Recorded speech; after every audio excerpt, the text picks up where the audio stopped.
Hello everyone, welcome to the Joker and Dolphin Gaming Pod. I'm Mark and as always I'm joined by Matthew. Hello. And Nathan. Hey up. How we doing? Good. Warm, but good. Absolutely Chuffing warm. sweltering. I'm just buckets of sweat. It's been like on the verge of 30 degrees, hasn't it? Something like that, Something yeah. daft like that.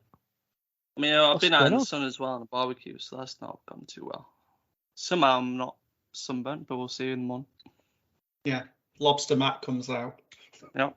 Wearing that Factor 50. Yeah, if you had some suntan cream on. Or living in the shade. No shade, unfortunately. The back garden was pretty much in like full view of the sun. There was no hiding from it, so that's like dart into the house every now and then. Wise move. Okay. Well, it's been a big couple of weeks, hasn't it? It has. Just a bit. 5 days, is it? Something like that? Is that how long it lasted? I don't know. But anyway, it's been Summer Games Fest. Geoff Keighley and the gang. Yep. Keighley and the gang back out once again for his yearly instalment. So there's a lot to get through. So we're going to focus on 3 showcases, really, aren't we? Yeah. So we'll start with About three, yeah, and then maybe we'll finish off with any other honourable mentions. Or dishonourable. Yeah, all that. So we'll kick off with the Summer Game Fest opening night, shall we? Yeah. The mention. Now, because there were so many games, we're only going to talk about the ones that actually interested us. Otherwise, it would be an all chuffing night. But I think this first one's going to be one that you guys are particularly interested in, right? Prince of Persia, The Lost Crown. That was a good surprise to start off with. I've never Yeah, played a Prince of Persia game myself. Have you not? Well, Have you never? Wow. you're lucky in a way. Am I? Because How was he lucky? Prince of Persia, I think it was the Two Towers or whatever it was called, gave me the angriest gaming experience of my life. It was horrible. I was just so frustrated. But anyway. Oh, I remember you mentioned this on the pod, yes. Yeah, when I bit the analog sticks off my PS2 controller. Fun times. But hopefully this one will give me a lot less rage. But it's a different kind of game because this one leans more into the platforming side of things. But it does look really good, to be fair, in terms of like the combat. Well, it's like a return to the classic Prince of Persia games. I remember playing the very first one on, I want to say it was the Mega Drive. And I was terrible at it. I was absolutely terrible at it. Platforming, just the worst. Would continuously run into spike pits and trapdoors, killing me all the time. Yeah. So, looks to be a return to this. It seems to be almost like a mixture of the classic and, I would say, Sands of Time with like the kind of parkour aspect and some of the combat. Yeah. Plus there is the reversing time aspect of it that was on Sands of Time as well. But not only you can do that, so can your enemies. So that would be quite strange to see. It did give off Metroid Dread feelings, which is just a big positive for me. I actually absolutely loved the game when it came out. So yeah, well, so much that I think it was my game of the year last year or the year before. So yeah. Well, speaking of Metroid, I think it's going to lean into that trope of you having to kind of build yourself up to get to different places within the map. Because it seemed like you need to build your skills up to get to certain places or get good at the platforming side to get to certain places. So yeah, that should be quite interesting. But for that one, we've not got a whole lot of time to wait. I think it's the 18th of January for that one. So near my birthday, actually. So I might treat myself. Yeah, that'd be good. Well, we've got 7 months, so yeah, but not so long in the grand scheme of things. Right, I think this next one, I think everyone's got an interest in as well. Maybe for some of the gory details that we found out in the gameplay reveal for it. But see another look at Mortal Kombat 1. But more of a deep dive into the actual gameplay this time. So, I mean, we got to see. I think we started off with, I think it was Sub-Zero and Sub-Zero, isn't it? Sub-Zero and was it Katana? I think it is. No, yeah, I'm bad with the characters' names. It's the one who loves throwing the hat, basically. Oh, Raiden. No, he doesn't throw the hat, does he? Oh, the no. one who like. Oh, Oddjob. Saws. Yeah, Oddjob. Yes, it was Oddjob. He will now be known as Oddjob. So. Do you know, if he was like one of those combo characters, that'd have been perfect. But anyway. Yeah. Or cameos, as they call them, cameos, Fires. So we got to see a number of combos that both Fires put into the gameplay, and then we start seeing some of how the cameo Fires will work, which seem to be one press of a button. I'm not sure what to make of these. Seems a bit random to me. It's like you pick your main fighter, don't you? And then you get apparently you get a second roster of characters who you can use as a cameo. Yeah. Some make an appearance in both, and there's a one button summon. You combine the button with a directional press, don't you? Yeah. So I think different ones do different stuff, and they used in a variety of different ways. They showed off like you can continue combos with them. Yeah. You can keep the enemy or opponent, I should say, juggled in the air with them. They can also be used to break combos as well. If an enemy's sort of going on a bit of a streak, you can actually use them to sort of interrupt their combo. They also seem to get involved in the new X-ray moves as well. You seem to can do like double team X-ray moves, which is pretty cool. I think they were showing off the one between Oddjob and I want to say Ryder, I think it was. I could be wrong. Ryder. Raiden. Ryder.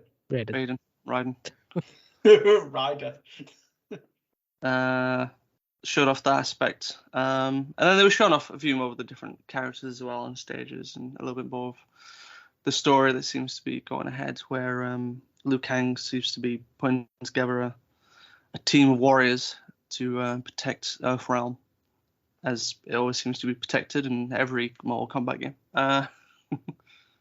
But we saw a few more characters as well. Like we got to see Katana and Cage in I just thought quite an impressive looking stage. Like it was in Luke Cage's living room / mansion kind of thing. It looked very Tony Stark. Yeah, I was just going to make that comparison. Yeah, as best I can describe it. And then we saw some other stuff as well. I think we obviously saw Raiden against. I think it might have been Katana again. I think it was like they were doing some sort of training thing. And we also saw Melina against. I mean, getting it wrong. I think Katana is the female character, isn't it? It's Katana against Melina. Who's the sword wielding guy who like becomes blind? He was looking for his sword, wasn't he? Name's escaping. Can't find it if he's blind, can he? Yeah. Well, no. Getting it all wrong. I'm sorry. Oddjob is Kung Lao. Kung Lao, that was it. Sword character guy. I keep forgetting his name, but we essentially saw a lot more, and then we started seeing obviously some of the new fatalities as well, which unsurprisingly as gory as ever. I love them. It's my favourite bit, especially when it was the X-ray bit, and you could just see all the bones breaking and the spleens exploding. I feel like X-ray moves should be like round enders, with the way you just see stuff just getting stabbed and broken, and like this man can't walk anymore. How is he still walking? Or your character just becomes like a floppy mess afterwards with what's happened to him. Yeah. I would like a full explanation on sort of how these rosters will work, because it does feel like some fires will be exclusively cameo fires potentially. Yeah.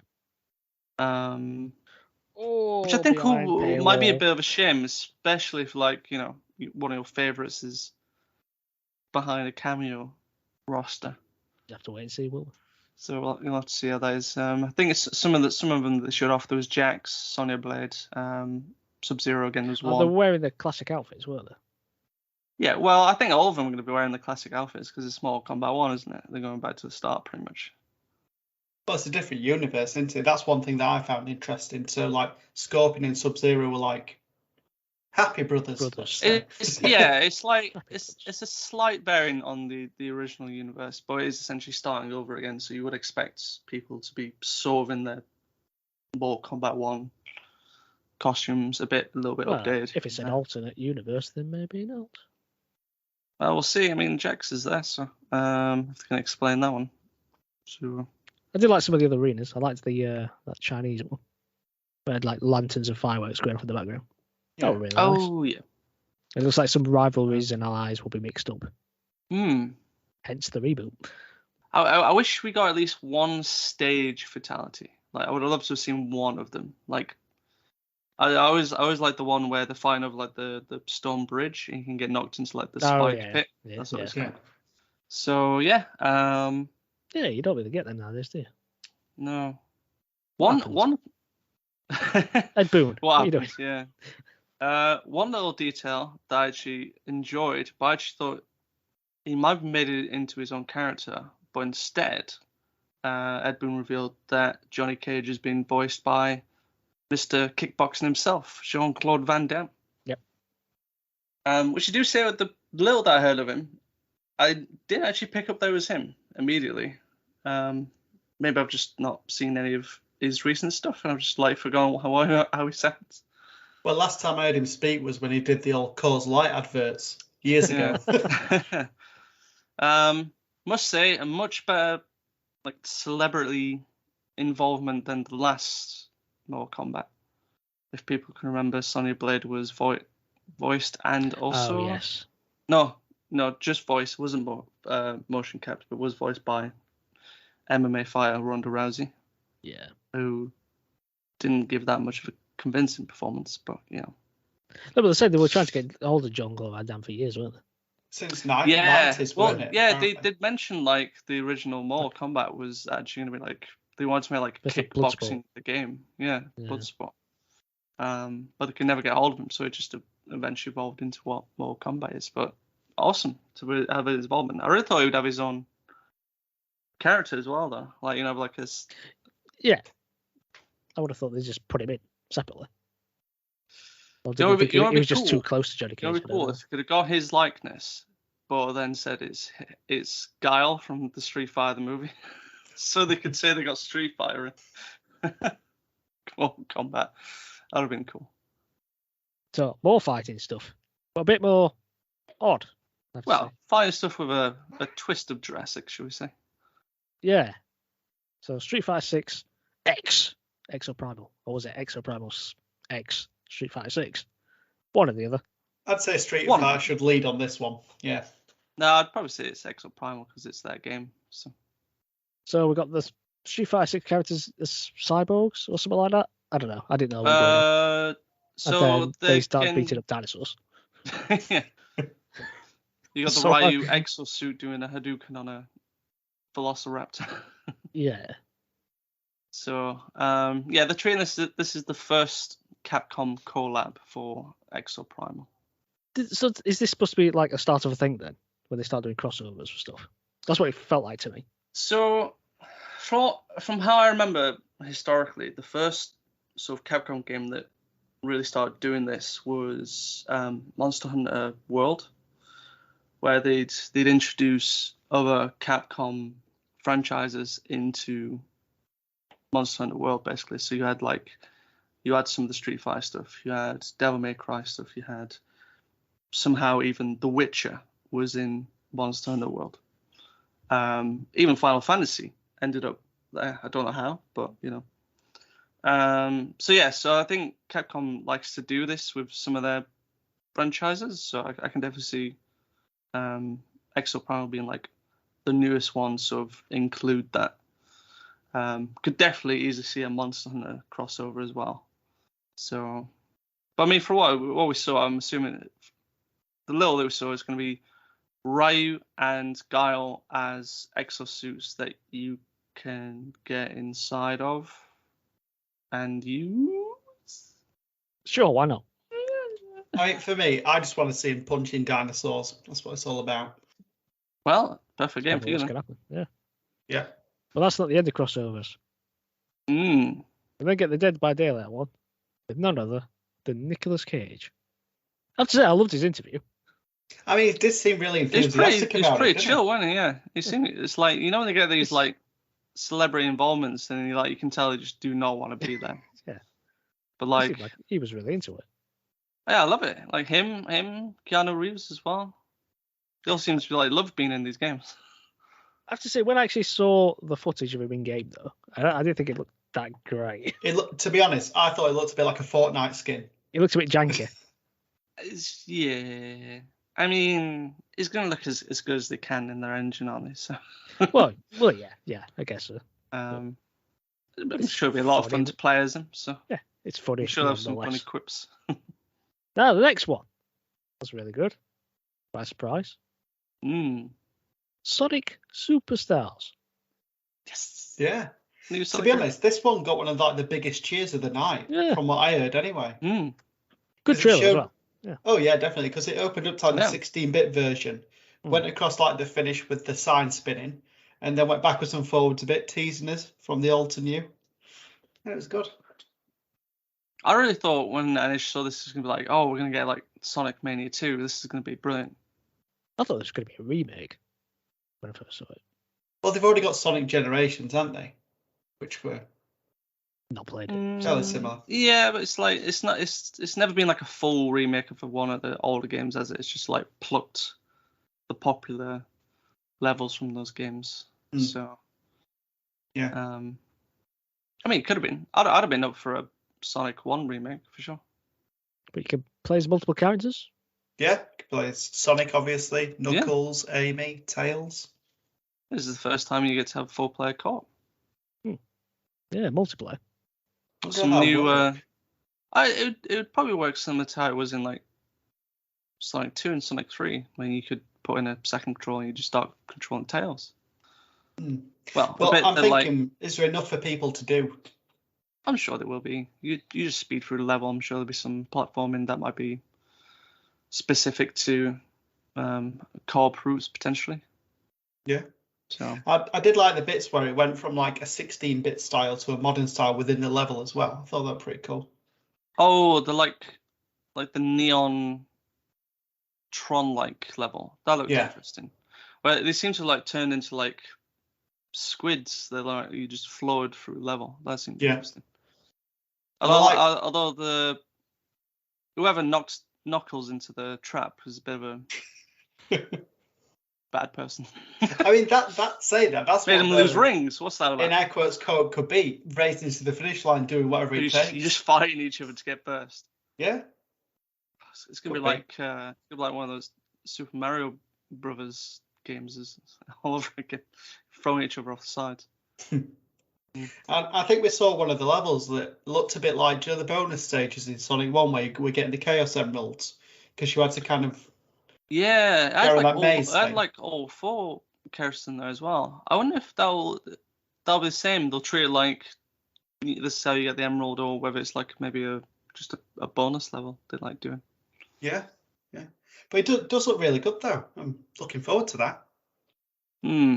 Interested to see what kind of new powers they'll introduce as well, because they showed off one where Sonic went, I suppose, like a watercolor, and he could like bounce up the waterfall. So that seemed new. There's no release for that, were there? They said autumn 2023. Is. Yeah.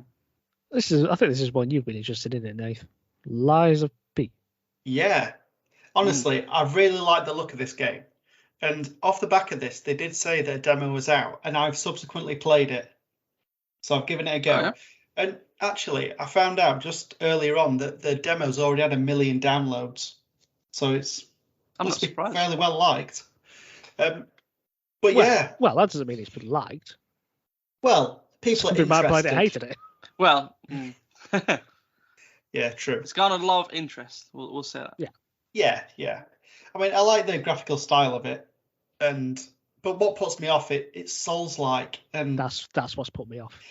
Yeah. I think I'd like to try the demo and see how much Souls-like it is. Whether is it more of a Souls-like, is it more of a DMC kind of hack and slash? Looks From what I've played so far, I took a few grunts out. I didn't do too badly, and I was getting a bit of confidence up. And then I saw this giant, like, robotic policeman in corner. I was like, I've taken a few of these smaller ones that I can definitely do this. And because I would get a bit confident, because I killed about 12 enemies without taking a hit. And basically, I went up to this big policeman guy in this train station and put my like shield to kind of block it not shield, but sword to block. And he like took half my health bar off. And I'm like, oh no, I did not pick the right path here. Tried running away and got killed promptly. And then I didn't go on to it after then. So I spent about 10 minutes on it. And to be honest, when I played Demon Souls, I feel that I did better on Lies of P. But that might be because it was at the very start of the game. So they probably made it quite easy. Yeah, it's a demo as well, so they'll not want to like alienate like, everyone. the hardest thing immediately. Plus, will you have a difficulty level on this? I didn't see the option for one, but funnily enough, a demo you might. I mean, if it's before the game even started, I got confused through the menu screen because you have to click triangle to proceed. Normally, I just click X. What kind of Muppet decision's that? What kind of puppet decision? Everyone knows you press circle. It's not circle. Everyone knows you press circle. That's back in PS1 days, mate. Or PS5. Yeah, but triangle. That's just out of the question. That's weird. That's what I mean, though. Like, at least, like, if you Press are L1 going to change something, like the X button, put it on at least circle. To be honest, triangle is a bit. When I saw that, I know we're in for a bumpy ride. I was like, oh, blooming heck, they've got me already. Is it to make sure you're reading instructions? Probably. So just throwing it out there. Yeah, because I was like deadly looking at the screen, like. Every time you load it up, it changes button. I thought that my controller was disconnected. Press touchpad. Yeah. On your PS Vita. But yeah, I'll give the demo another go. I'll try again because I feel that I did better than I have done with other Souls games, and I think if I get the mechanics, it might be all right. I like the story of it, and I'm quite freaked out by it as well. Cause does it kind of like just retread the story of Pinocchio?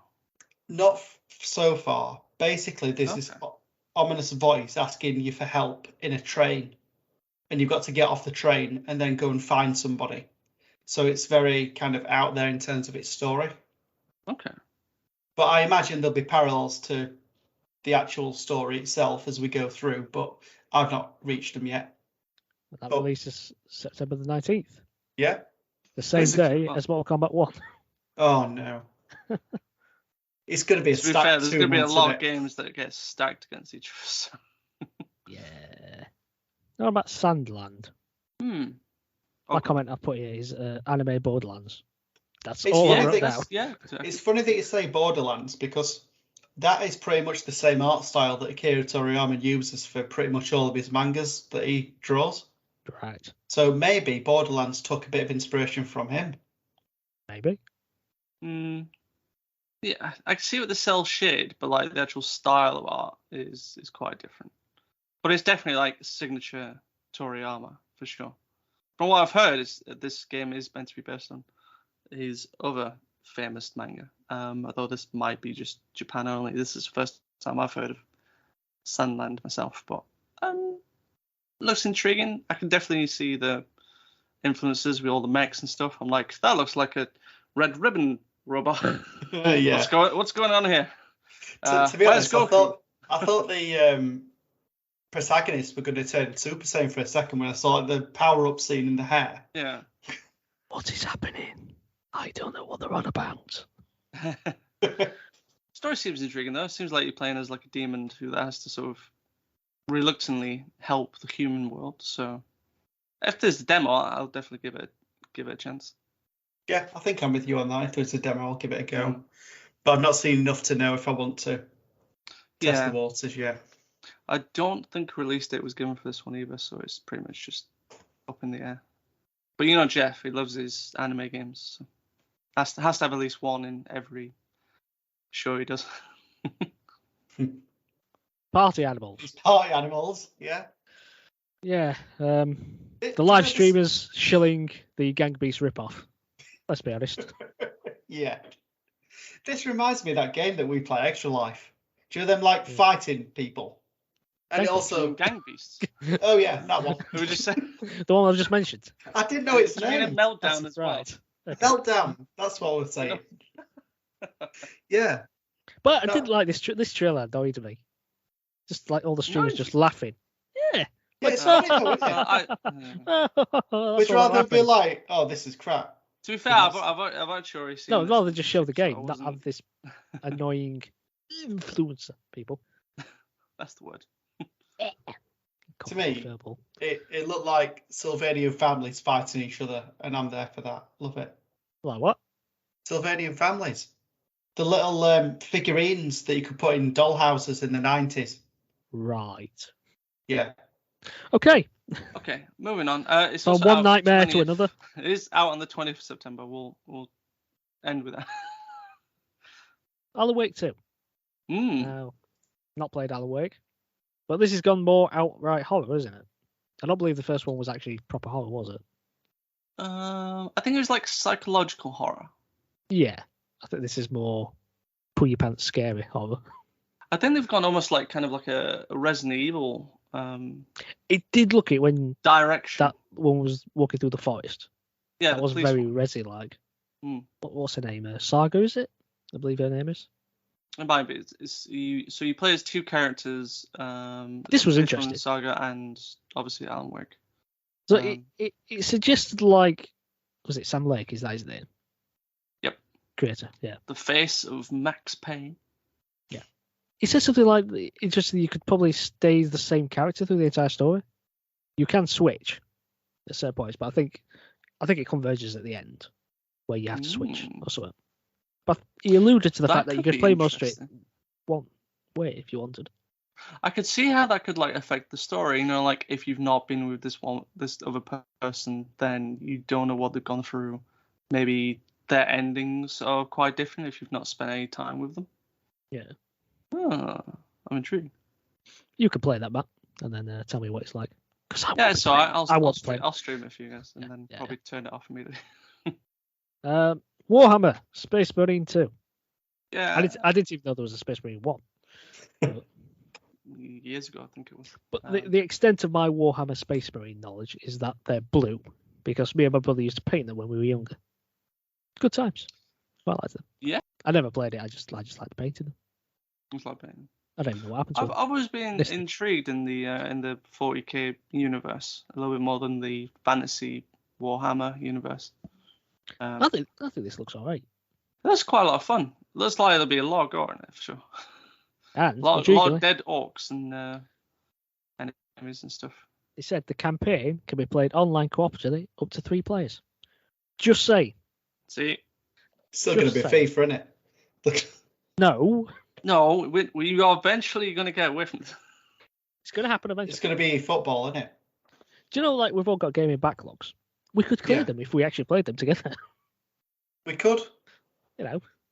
That's one thing we should do. We should all come up with our co-op gaming backlogs and work through them together. Yeah, it's a really good idea, Mark. Love that. Good. We know it'll never happen, but let's move on. That'll be out in winter this year. So. I just want to quickly mention Yes, Your Grace. I just think this looked quite intriguing. So it's like a pixel art game, and it looks like you play a king. Is that right? Yes. So you're rising up as a king, and you can either, well, by the looks of it, you can either rule with an iron fist or show mercy to your loyal subjects. I like the sound of this. Yeah. It's very Fable 3. There's a bit where like someone was begging you for help. You're like, yes, I'll help you could like either help them or potentially not. And there was another guy who fell at your feet, and then you just cut his head off. Like, okay. Why not? Yeah, choices. Yeah, I think this game is already out. I think this is more like a potential sequel or an expansion. So I think it's Yes, Your Grace Snowfall. Yeah. Yes.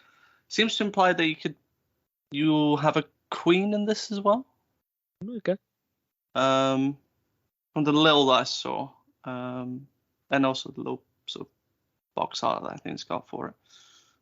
Whether you play as the queen, I'm not sure, but it seems to show that you have like you can have like battles as well. You joined into the wars and battle stuff. Yeah, because there was a lot of fire burning around. There's all that. Village being was destroyed. Down. Yeah, I think the castle was on fire at some point as well.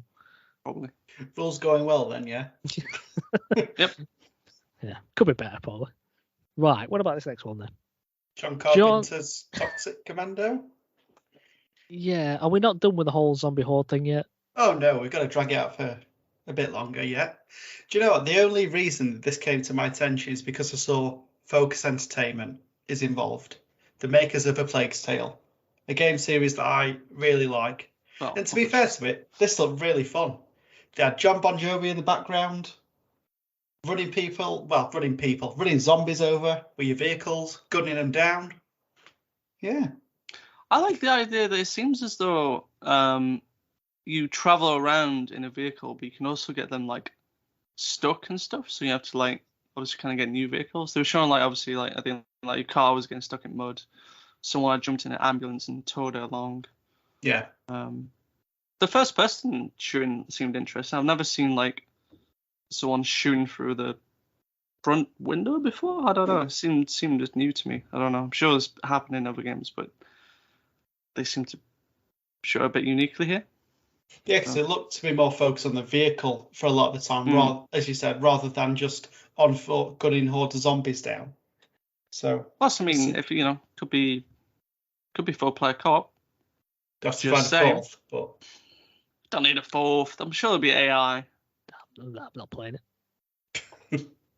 It's like a zillion other games out there. I mean, you can slap John Carpenter's name on it all you want, but it's nothing new. And I like John Carpenter, but no. I just thought this looked a bit bland, if I'm honest. We'll see. It's out next year, so we've got a bit of time, yeah. Go on then. Marvel Spider-Man 2. Yeah, nothing too new, other than we finally have a release date. And a box art. Well, they showed off some nice artwork, didn't they? Yeah, there's like 2... The one of Venom were nice. Pretty good. They said it's not Eddie Brock. I've got a feeling it might not be Harry Osborn either. I think it's Osborn, because they mentioned 2 names. He said it's not Eddie Brock. He didn't say anything about Osborn. It's going to be him. He didn't, but he did say it was going to be brand new. It's a brand new I'm just getting story. Arkham Knight flashbacks. No, don't do that. Don't do that. They never. That was handled pretty poorly. But yeah, as I say, we had a release date. October the 20th. Not quite the September we were expecting, but at this rate, it's probably just as well. Thing, yeah, it's probably a good thing. Still, September. Although the amount of stuff that's coming out in October as well, it's like, I think it might be Craven. I reckon he gets the symbiote. I think that'd be too convenient. Why would it be convenient? It'd be convenient if it was Eddie Brock, because it's always Eddie Brock. But we know it's not him. Oh no, it's not him. But I also think it'd be too convenient that it's Harry Osborn, because he currently has the symbiote. Right, I want it to be Miles, and then Miles kills Peter. There we go. I think it's J. Jonah Jameson. That'd be amazing. Yes. Give me that. Come on, then. Next one. Pal World. Oh, this was incredible. Pokemon with guns, you say? Yeah. Yeah, that's what Jeff said. Honestly, like, I can't see a bigger lawsuit coming. Yeah, is that the Nintendo lawyers out here? Yeah. Honestly, I must have counted at least 10 or 15 Pokemon that I could like. There's so many like designs that I'm like, I'm sure you're like this Pokemon. I'm sure you're this Pokemon. Was that Latias at the end? That's what I thought. I was like, what's going on? Is this? There's the Eevee ripoff. Yeah, and then there was, is it Arceon? Glaceon, that's it. There was a Glaceon ripoff as well. What was that Pokemon that Ash used to ride around on in Orange Islands? Lapras. Lapras ripoff were there. Honestly, like, to be honest, the actual, like, we're joking around, the actual idea of the game sounds cool. My only thing is, like, could have just been, like, some fantasy redesign thing and not, like, real world guns? Oh, that's what makes it amazing, though, mate. That's just some, like, I could understand if it was like some fantasy, like, oh, we're gonna shoot like capture pellets or something to like get the monsters, but like, no, I'm just gonna whip out my MG42 and just rip her shreds this cute creature. That bit reminds me a bit of Digimon, because obviously you got Digimon with guns and stuff. Yeah, but even then, like, it wasn't that violent. I don't know. I'm expecting like bullet holes ripping through the monsters. Yeah, I don't know. I don't know what to make of it. I like the idea of like a full like 4K open world Pokemon game though. Like that idea of it sounds cool. Yeah. Nintendo make a 4K Switch. But out next year. Yeah, I'll be interested to see when it does come out. Before we move on to the next game, shall we just briefly talk about the top trolling by Geoff Keighley? Oh Oh, my God, goodness, yes. Oh yeah. So there's this game that will not. I would like to talk about if it was not mobile. If they said it was on Switch, then I'd be like definitely like I'm going to talk a little bit about this. But we got to see a little bit more on Final Fantasy VII Ever Crisis, which is sort of like a mobile retelling of sort of the compilation of 7 games. So like Crisis Core, the original 7, maybe even remake, and then some new content on the first Soldier.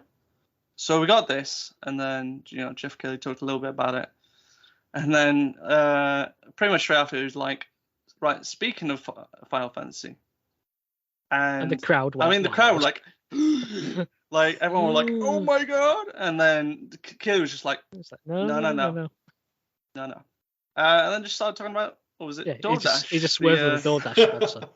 Yeah. I mean, the whole crowd laughed. Like, you get a free burrito when you spend over $20 or something. Yeah, and then you could be entered in a chance to win like a collector's edition of Final Fantasy. Yeah, Final Fantasy. Yeah. Top class trollage though. Top trolling. Like all the like, I was watching some reactions to this. I think everyone just like laughed and thought this was hilarious. I bet you there were some angry people there. I bet you there were. Oh, they must have been. Like, you can't have done this. Well, the next game, I think we're all probably interested in this one. Like a Dragon, Gaiden, the man who erased his name. Definitely the game that has the longest title. Yeah, bit of a mouthful, that one. Does look really good though. Really intrigued by this. When the doors opened, and you had all that neon. God, that looked gorgeous. Or like that massive like amusement park. It looks good. Looks massive. Do like look at the new, I think they're calling it the agent fight style. The one where it was like, so Kiryu can start using gadgets and stuff, and he was like using these like. Yeah, he was doing like weird power whip. Stuff. Yeah, like almost like Spider-Man-esque, pulling signs to him and just smashing. I couldn't work out what was happening. And then he was like grabbing 3 at once and spinning them or something. I was like, what is going on here? Yeah, that's one thing I noticed. It's got the symbiote. It was taking on probably 25, 30 enemies at a time that were standing around him. Venom is Kiryu. Yeah. There we go. That was a big square. Mystery solved. There we go. It comes out November the 9th. Is that just going to be digital only, that game? Yes. What I've heard apparently is digital, so. Yeah. You get a pre-order bonus of Legendary Fighter Pack. I'm not quite sure what that's for. I don't know how you use them. What's that? I don't know what that means. Is that you fight them in like the Colosseum or something? Like you have previous games? I imagine are they skins of some kind? I don't know. There'll be some sort of mini game. It could be stuff like what's in Kiwami 2, where you can do like the clan creator stuff, and you could put in codes. Like the whole Yakuza 6 has got it. I was bashing in all the codes for the New Japan wrestlers. Or what it could be is like in Like a Dragon, the one with Ichiban.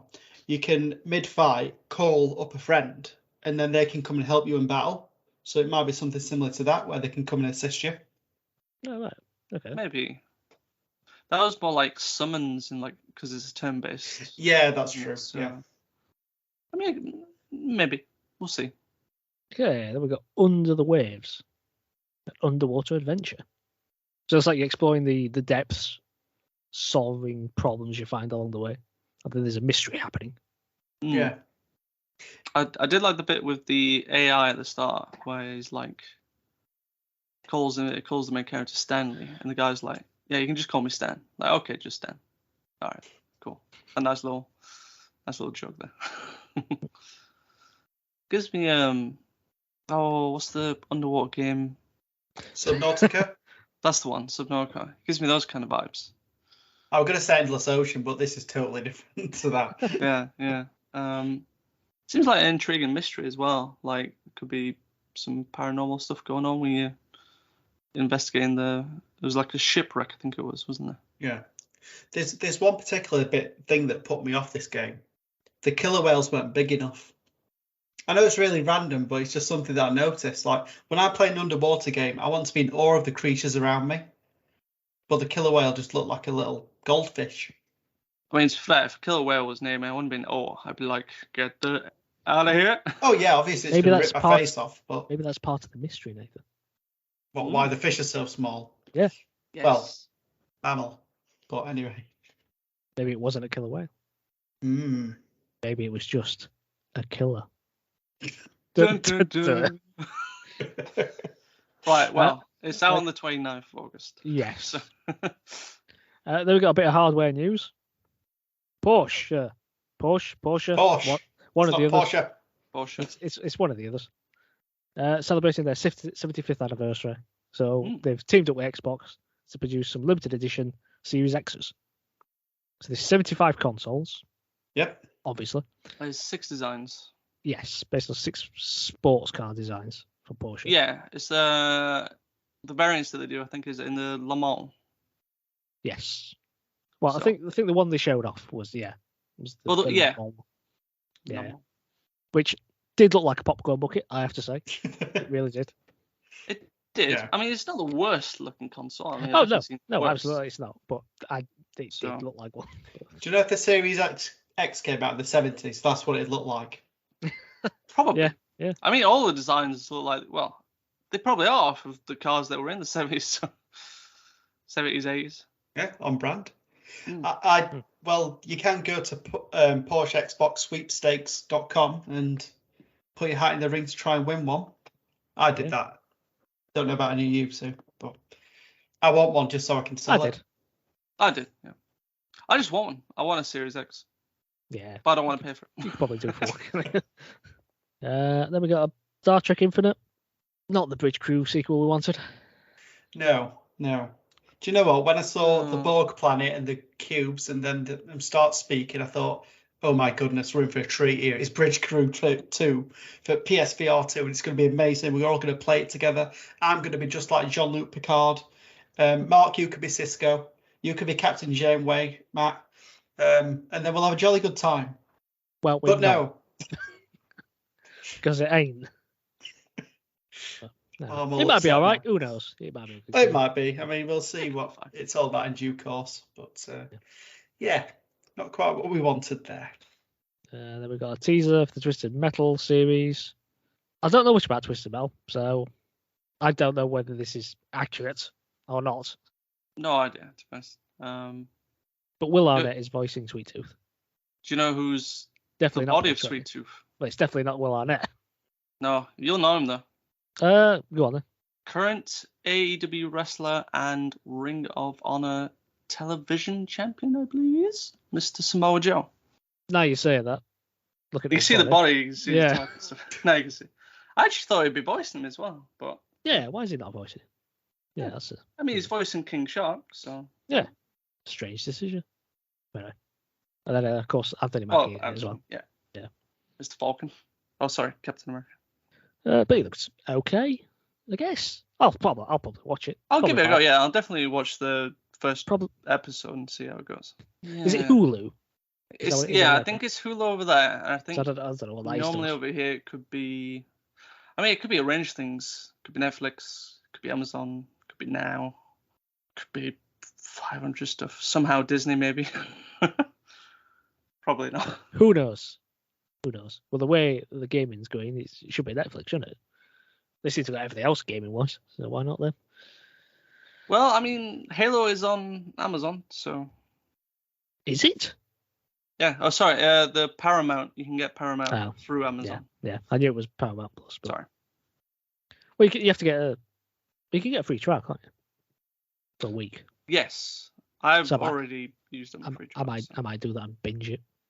Even though it's not supposed to be very good. Cheap. I think it's about £6 a month, so it's not too bad. It's not like Netflix. Netflix Yeah, but when you're already paying for a number of streaming services. Well, that's it. They all mount up, don't they? You've got Amazon, Netflix, Disney. Yeah. But then we got Liz. I don't know if I'm pronouncing this right. Liz Fanger. Yeah. Liz Fanger, the Time Shift Warrior. It's immediately giving me like Hades vibes. So anything that's like that, I'm like immediately intrigued. This is like if you die, you return with like another you. Yeah, so it seems like you get like you're cloned, almost like a clone or like a shadow version of like your previous run. So like it will do what it was doing, and you can then like move on to do like other things as well, and almost like obviously get further to the point of your ghost. But then as you keep on dying, you'll keep on creating clones. I like That's an interesting premise concept. of it. Yeah. I was quite intrigued by it. So so like build up a legion. Yeah, so you can end up like against like the final boss and like start not making the mistakes that your ghosts were doing. Yeah. So seems cool. Then we got some more extended gameplay of Immortals of Avium, which we've seen quite a bit of recently, haven't we? Yeah, we saw it at the PlayStation Showcase, wasn't it? I think. Yeah. I think that's pretty badass. I quite like the gameplay. I'm liking the look of it. Yeah. I'm starting to get into it now. The more I see of it, I'm more like, okay, I'm getting it. Yeah. I like the bit where it's basically just like a machine gun from his arm. Yeah, he's got like the orbs around his arm, and he's just shooting them out. That looked pretty cool. That's like a minigun. So apparently he's one of the few people who can wield 3 types of magic, or something. I think that's what plot mentioned. Obviously, I don't know much about plots, but I think that was mentioned. I'm sure the magics are important. Yeah. But I'm actually quite liking the look of that one, and it's not. Does that come out next month? It's not far away. Yes, I've got it down the 20th of July. I think that's kind of so pretty close. Because I'd never even heard of it before that PlayStation Showcase. I feel like I heard it once before, but I couldn't tell you when it was. Okay, then shall we move on to the final game of this? Matt, the floor is yours, because I'm sure you're going to be quite interested in this one. Yeah, so I mean, I think it was hyped up from like Geoff, like pretty much through the entire showcase, and then he was quite thankful that like he was given this as like a premiere and stuff, and we got the first official trailer for Final Fantasy VII Rebirth. So this is going to be the second game in a trilogy, I think they've confirmed, of Final Fantasy VII games. So, I mean, I don't know really what to say without really spoiling kind of what happened in the first game, the remake, and the original. But I mean, at least from like a story standpoint, I'm very intrigued with kind of how they're going to take this, because I like the sort of clues of like they're saying the unknown journey continues. And I think that's like a big clue of like, oh, okay, like everyone that played Final Fantasy VII knows what that story was, so they seem to be hinting at this could be a new take on the story. Where is it going to go? What's happening and stuff. But I'm absolutely down into it. Like, I played the remake, absolutely loved it. I think it was one of my favorite games of that year, and just more of the same, really. Again, like combat wise, they seem to have added sort of tag team moves in this as well now, so you can like have 2 characters start doing sort of what they call dual techs, which should be quite fun.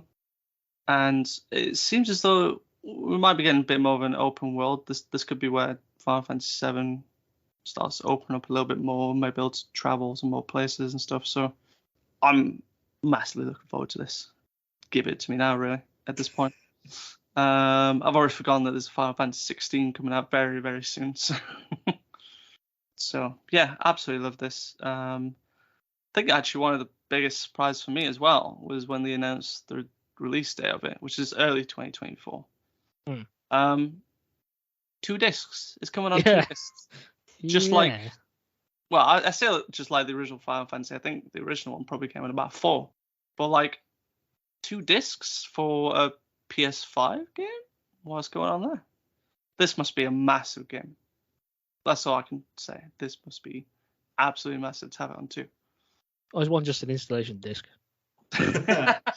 Probably, yeah.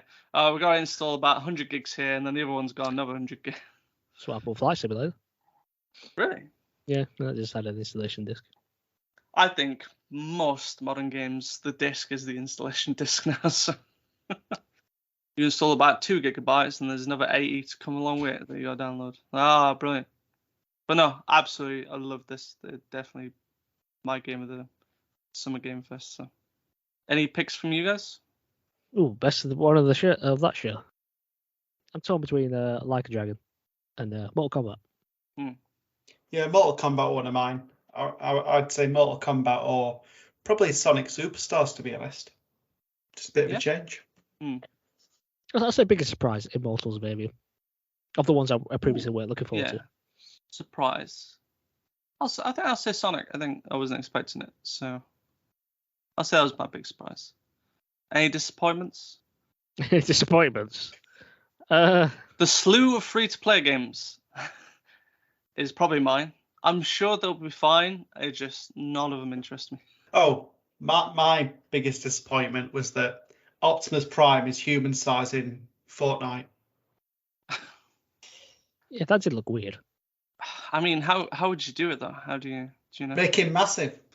But it's like they've got like the alien in there, and that's about the same size as all the normal humans. It's just a bit weird.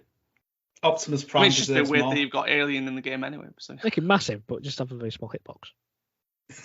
Yeah, you got to find Jesus it. Christ. Find like the little bit of this foot that you can attack. Yeah. You know what?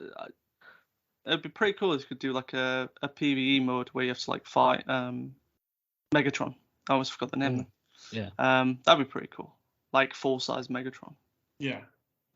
And he starts flying around because I think his alternate vehicle mode's a jet, isn't it? Yeah. I believe so, yes. He's had so many different ones. I think he's been like a tank at some point as well, probably. Like if he gets the cool vehicles. Yeah, you got a feel for Prime just he gets gets stuck as like truck with fire decal. Yeah. Thanks, Michael Bay. Anyway, moving on. I don't think Michael Bay invented Optimus Prime. If I'm honest. No, but he was the one that put the fire decals on him, right? He started. That's because he sets everything on fire in his films. So. Yeah. It's not a Michael Bay film if there's not an explosion, all right? Yeah, it's true. I give him credit; he does very good explosions, but you know, it's too bad he's terrible at everything else. But anyway, moving on. Yeah, should we move on to the next big showcase? So that's it for the Summer Game Fest opening night. Right, shall we move on to the Xbox Bethesda Showcase then? Yep, let's do it. Okay, so this opened up with a voiceover, and I recognised immediately who it was. That's Richard Ayoade. Yeah. I didn't know the name, but I knew who the actor was. So. From the IT crowd. Yeah. Moss. Dave. Yeah. The vegetable enthusiast. I thought that was hilarious. That. Here to conquer the vegetable. Yep. Not a euphemism. This was a Fable. Woo! Yay, Fable. Yeah. So I think we saw a short trailer for it last year, didn't we, at the end of a showcase? Yeah. And we've not heard too much since, apart from now. I always enjoyed the old Fable games. Well, I say Fable games. I've only played the first Fable, but I know the third one had a bit of controversy. But this looks good though. It was funny. It was. Yeah, you could immediately tell that kind of British sense of humour. Yeah. I just liked at the start the female hero is just walking through the crowd and someone just shouts out. I don't know if I can say it, but I mean a typical British insult, shall we say? Yeah. That starts with W, and we'll leave it there. Yeah, I was just going through. He was just talking about the age of heroes, just like how it's just not needed anymore. It's a tired age, extinct, really. Didn't need him. And it was just going through some of the scenes that the hero was in as well. Do love the classic chicken kick. Yeah. How that other villager was like, yeah, nice one. Just like, yep, just one more time. And then as he's going along the interview, Dave, he gets interrupted a little bit. There's some commotion going on in his kitchen. And who is to find that the hero's there? But in a nice twist, awkward, Dave, isn't it? yeah, a bit awkward. But in a nice twist, you find that Dave's a giant. Yeah. So it did seem to transition through a few questionable if gameplay sequences, but I think they were meant to sort of make out as though they were, where the hero's like obviously escaping a few of the beatings that the giant's trying to give him. Yeah. At one point, Dave getting his hand caught in a mouse trap, which looked a bit painful. And then Dave finally gets his hands around the hero, in which case then the hero claims that, and then we got Fable. Fable. And that's, Fable. That's all it was. So, no, I think, I mean, just on like tone and like sense of humor alone, it's like, okay, they've really nailed that like British humor quite well. Interesting if it's been made is it Playroom? Playground, sorry. I think they're the guys who made the Forza Horizon games, isn't I correct? So interesting to see the Forza engine here. I'm sure it'd be a pretty good looking game, I'd imagine. Well, yeah, because before they did a lot of advanced capturing for it, and that's one thing I wanted to mention. Like the CG graphics on this looked absolutely fantastic. Like they captured Richard perfectly. Yeah, it looked really good. So, no, looking forward to seeing more of it. Unfortunately, no release date. I imagine it'll be next year. I won't be so sure about that. You don't think so? No. I think it's further away. You think 25? Wow. I mean, I Maybe. hope not, but I mean, if they need to work on it for that long, I'll give them that long. They've already got a sense of humor. I mean, the trailer alone is like, I trust you know what Fable is, so. We'll see. I'm just glad it's not October 2023, so. We don't need more game. South of Midnight. Interesting style.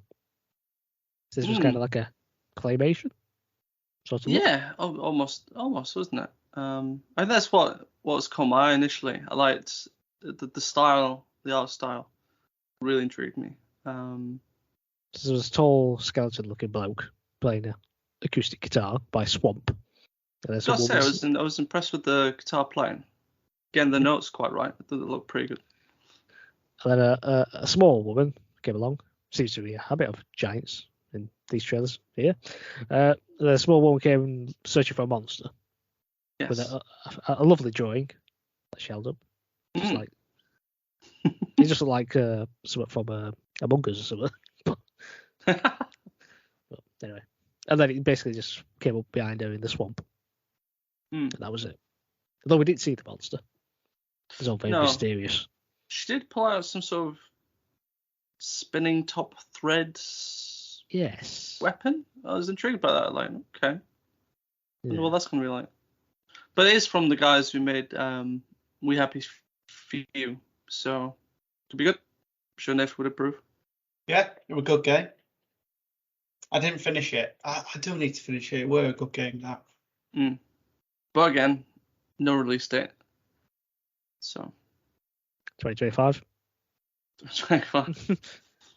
Okay, so we got news of the new big Star Wars game. Yes. Called Star Wars Outlaws. Yeah, not Outlook. Outlaws. Yep. I have to say I am slightly worried because Ubisoft. Yeah. Give them a break. I've tried so many times, Matt. I really have. But it didn't look too bad, to be honest, because they showed this off at the Ubisoft Forward event as well. Yeah. So we got a CGI trailer initially for the Xbox Showcase, and then Ubisoft Forward had. And what was her name? Is it K something? What was her name? So basically, I just deem her sort of like a female Han Solo, but she had a little creature thing called Nyx. Yeah, Nyx. Yeah. Yeah. He looks really cool. Or she. It looks like a bit like a little newt dog. Yeah, doesn't it? It looks like what are they called? Axolotls. Yeah, looks a bit like one of them. I feel like I've seen that kind of creature before in Star Wars. I'm not sure. I seem to vaguely think I might have as well. Where from, I don't know. Yes, sorry. Her name was Kay Vez. Kay Vez. Okay. So she was in a bar, and then bad dudes came looking for her.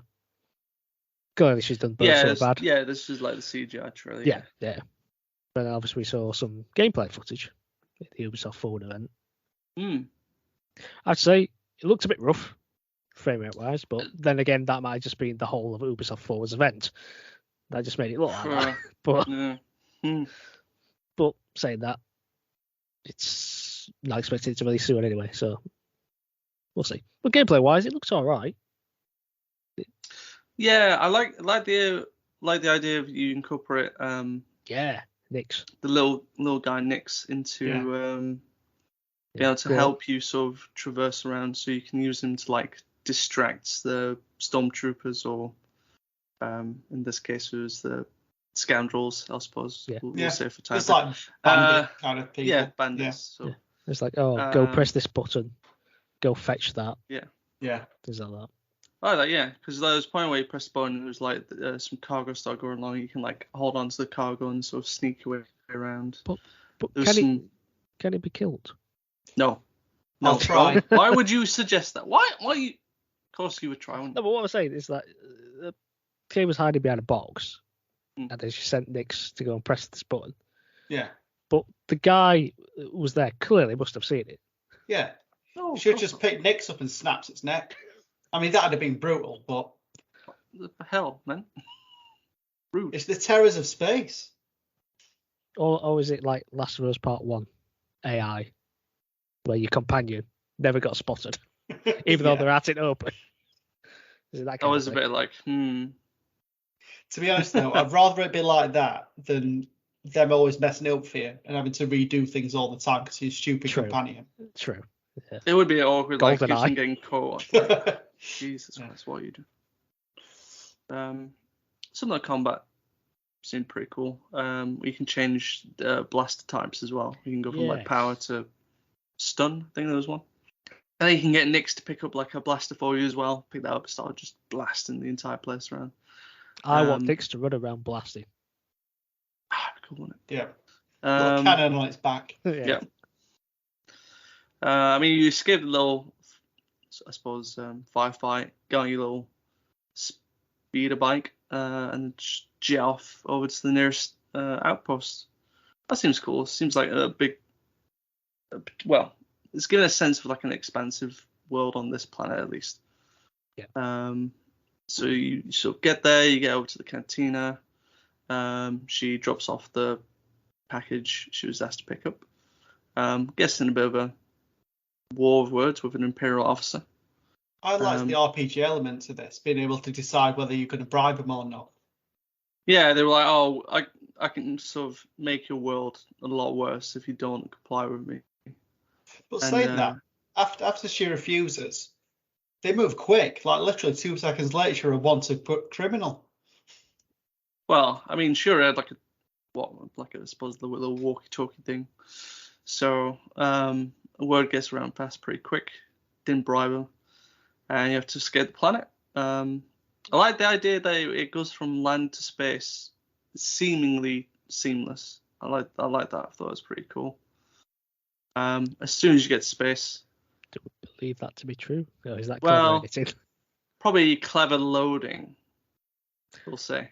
Yeah, actually, yeah, it probably is. But I mean, it seems seamless. That's all I want. Yeah. So, and then obviously you get into space. You seem to be in some sort of like ship graveyard. I don't know what was going on there. A lot of flying debris around. I think that's some just TIE space, fighters, isn't it? I suppose.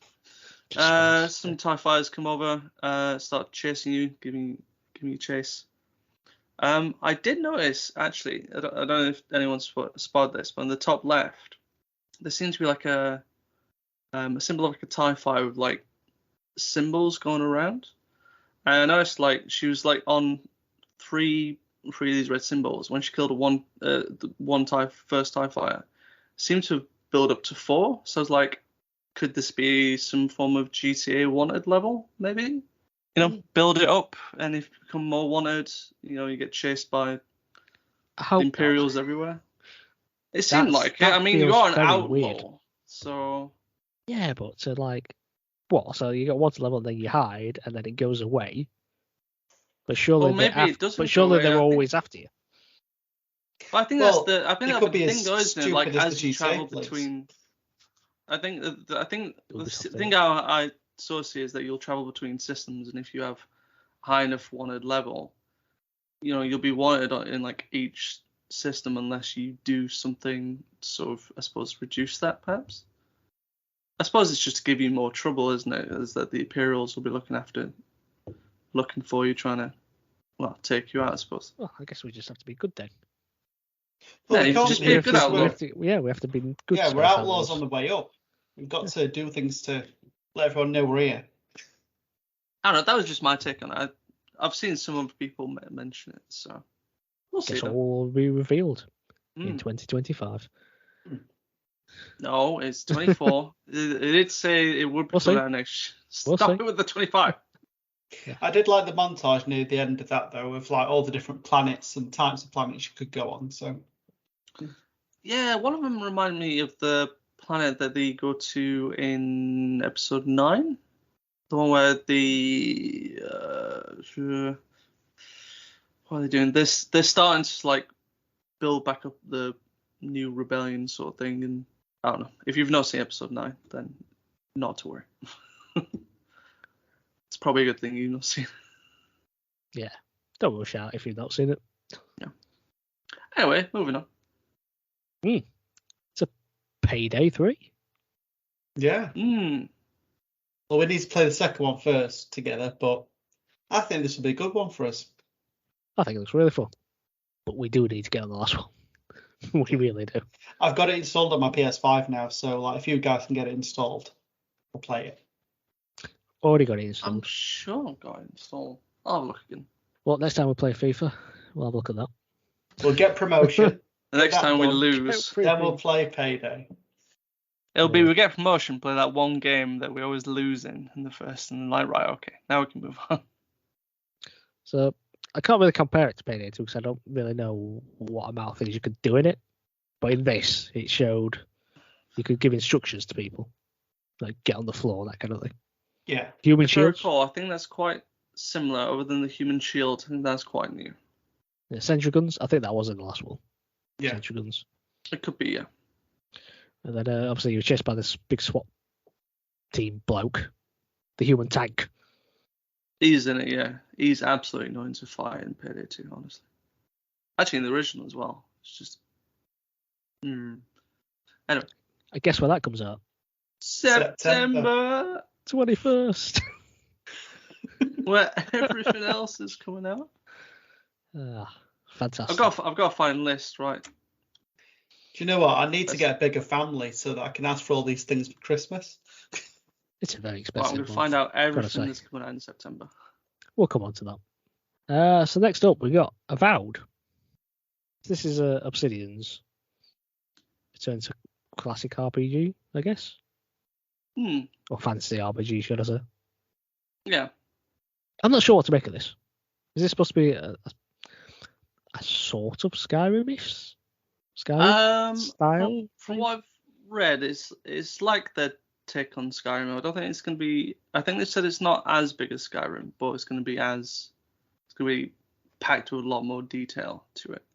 So yeah, so that's like set in kind of a medieval fancy times. You've got your typical swords, shields, bows, your pistols, blunderbuss. Is that what it's called? I feel like I said that wrong. Yeah, blunderbuss is right. I thought it was blunderbuss.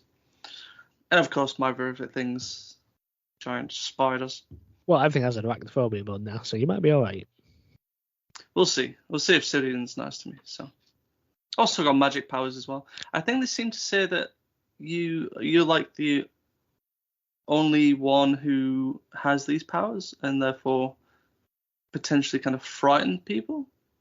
They seem to play on that, like although you have good intentions, seems to be there to like help people. You're also kind of basically a freak, and like people don't like that you have powers. So also there seems to be some sort of plague that's gone around. Did seem to hit that bear pretty hard. It did. R.I.P. Winnie.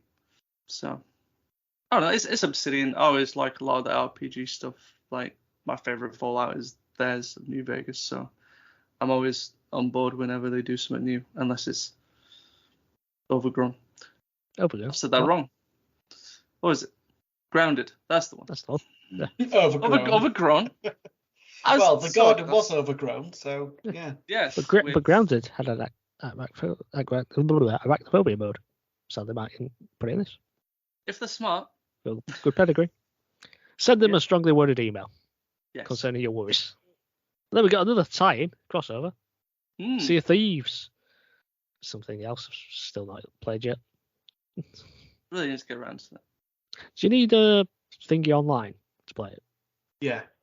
You need at least Xbox Live Gold.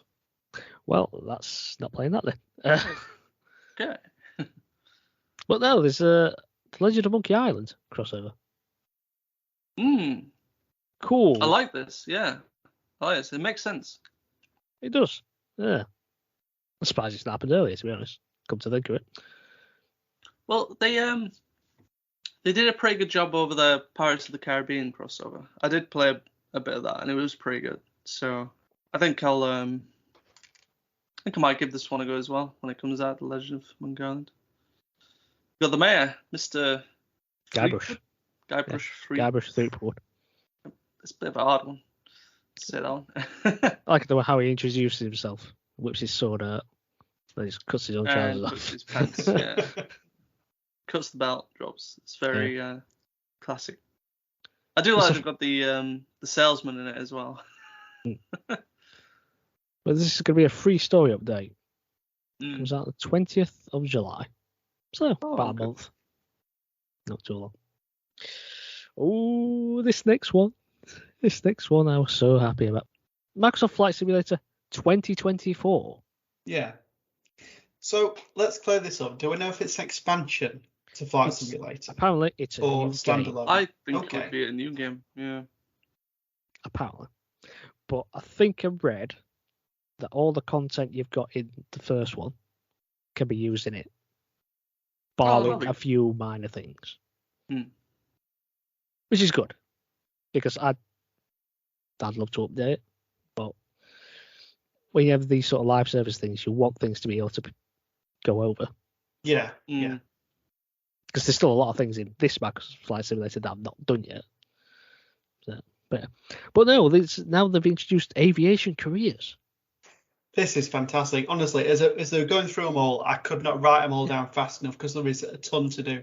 There was 19, I believe. So shall we go through them? Yeah, go on. So we've got aerial firefighting, search and rescue, helicopter cargo transport, air ambulance, agricultural aviation, mountain rescue, skydive aviation, aerial construction, industrial cargo transport, remote cargo ops, VIP charter service, air racing, glider pilot, scientific research, experimental flights, low altitude training, executive transport service, and this is where it got really interesting for me, airship tours, and hot air balloon trips. Do you know when the hot air balloons came up, I was like, that is amazing. Yeah, that's pretty cool. That's going to be very relaxing though. I mean, flight simulator is as relaxing as it is. But to be hovering around on an air balloon. Although you're going to feel like you're being pretty static a lot of the time. Yeah, in comparison to flying around, yeah. But no, that's really cool. It does make me really good. Does make me wonder what else is going to be in it. Is it just the careers? Is that the big thing? Well, it is the big thing, obviously. I mean, 19 careers to get through. True. A lot of content there. Does make me wonder how that's going to work. Is it just going to work the same way as like the challenge modes that are in the first You'd have like a panel for each of the different careers, and you go in and then you go and do certain tasks. Probably, yeah. Yeah. But no, that's well exciting. Do you know what? I was in awe a bit of the large cargo one because you were delivering a plane within a plane. Yeah. Did you notice that? Like the nose of the plane closing in on another plane. That was insane. I was wondering if that was like another plane or if it was like a space shuttle. Yeah, I was thinking maybe that should have been part of it. Maybe that is part of it. I don't know. Because there'll be different ones for that career, won't there? So maybe a shuttle might be one of them. I'm just worried about if I do the rescue ones. Like, I've got this person dangling on this like line and I'm smashing them into the side of the mountain or something. What, like Homer Simpson style? Watch the rope snap. Yeah. Douche, douche, douche. And I was thinking, They should do that as like one of the challenges. That's like you have to like lift them out of the where was he? I forgot where it was set. It was the it's like in a canyon, Grand Canyon, wasn't it? Yeah. It was Grand Canyon. That was it. I wonder if the sky for the skydiving one, you're gonna be able to see him skydive out, aren't you? The skydiving one was a little confusing to me. I'm assuming you'll fly the plane for the skydivers, and I'm assuming once they've jumped out, you'll I assume you then have to just go into fly the positions. plane back to the land, or maybe you do so tricks around them, perhaps. You'll have got to get to a certain altitude and a certain destination for him to jump out of, I imagine. Yeah. Maybe you have to film them. I doubt it. You jump out and you have to like film while they're doing stuff. Yeah. The search and rescue mission sound interesting though, like using something that can be a bit lower altitude to find something or someone. That'd be interesting. Plucking someone off top of Everest. Yeah. Can you imagine? I'm curious Just over running straight into him the. instead. I'm curious over the experimental ones. Like, what kind of vehicles are you have in that one? Yeah, they had like some hover drone kind of thing, didn't they? Yeah. I was intrigued by that. Because maybe for them you have to kind of fly around and survey a certain amount, a bit of land. I suppose we'll see in 2024, but it's great for any lover of Flight Simulator though. I bet it comes out in 25. just change the name. Just to... Put pressure on themselves there. But there's that, and then also there's an expansion coming to the current Microsoft Flight Simulator, which is an expansion for Dune. Yeah. You're happy with that one? Yeah, I do like Dune. I'm looking forward to this. To be fair, I did like the. I always liked the look and the design of the dragonfly. Yeah, the ornithopter. Yeah. Does look really cool. And you can actually fly around Arrakis in this. Do you think you'll see the sandworm? Well, now you've said it, I'd be disappointed if we didn't. Oh, I'll see. Rising expectations there. Yeah, we shall see. We shall see. But that is cool. Yeah. That's out on the 3rd of November, that expansion. Okay, but then we move on to Cinema Saga, Hellblade 2. Still not played the first game, which I'm really interested about that game. About its subject of like mental health and that kind of thing. I think it'd be a very intriguing game to play, but I've still not got around to it. I wonder how much of like a horror game it's going to be though, because I remember the first trailer you like find this, what was it, like a troll? It's like a massive troll thing you just throw in spears at, and like it looked horrible. But I liked as well, like when you I don't know if you were watching this with your headset on, but if you were, like Senua's like voices in her head were like coming into like my right ear and left ear, and that was just freaking me out. I was like, God, stop it. But it's really good audio design. Yeah, it was some of the best. Now, so in this, she was in a cave, I think. Wasn't she? That first bit was giving me a little bit claustrophobic, wasn't it? Yeah, I was like, oh God, I don't want to be stuck in there. Yeah. I like how she was crawling belly up as well, rather than face down. But then I did have to wonder about the big hole things that were on the walls, which I have to say did look a bit like sphincters. There's no other way to say it. They did, to be fair. They did. Pulsating sphincters. Yeah. I'm sure they weren't. Oh, I'm sure they were. Oh, okay. But then she was questioning herself why she's there, what we're going to do. And then she looked into a puddle, and then fell into it. Something like that. Just got pulled down into it or something. It seemed like it was like her reflection had pulled her through it. That's what I was getting. Maybe so. Very mysterious. Cool though. Wouldn't definitely have to go around to playing first. So from the sublime to the ridiculous. Yes. Like a dragon, infinite wealth. The infinite sign looking like an 8. Well, it is an 8, really. Yeah. So I mean, I think we saw Ichiban in a bit of a new light, to say the least. Yeah, so he wakes up on a beach in his birthday suit. Doesn't know how he's got there. Nope. Didn't even realise he's in the buff. Nope. And then basically everyone around him is, well, a woman shouts "Streaker," everyone's off. So is he in the US now then? Because they're all American accents. Well, I think he is. Yeah, they're all they're all speaking English. So It's he must Hawaii, be- apparently, that he's working up. Hawaii, right? Hawaii. Yeah. That'd make sense to stick to like the kind of small sea, but just pack it full of detail and stuff. Yeah. But it's a bit of a change for Yakuza, though, isn't it? To go to Hawaii rather than being Japan based. I think it's good though. It freshens Yeah, up the series for expands it. sure. But it's just like Ichiban, just to be oblivious of everything around him. It's amazing. They will almost get to see his ding dong a few times. Very Cleverly cover up. creative choices there. I did like the initial lobster in the shell that just starts crawling as he's walking. That was good. Yeah. A bit iffy on the one guy that was like laid on the beach that had his like arm up. I was like, I don't think that would have covered everything that's showing, but Yeah, but lay you off. You might have got a macro member. Okay. I mean, well, that's next year. So. Yeah, that's early 2024 apparently, but I'm looking forward to this. I enjoyed Yakuza Like a Dragon, and I'm sure I'll enjoy this installment as well. Need to get around to playing that at some point. Need to get around to playing about a zillion of those games. No. They're outpacing us.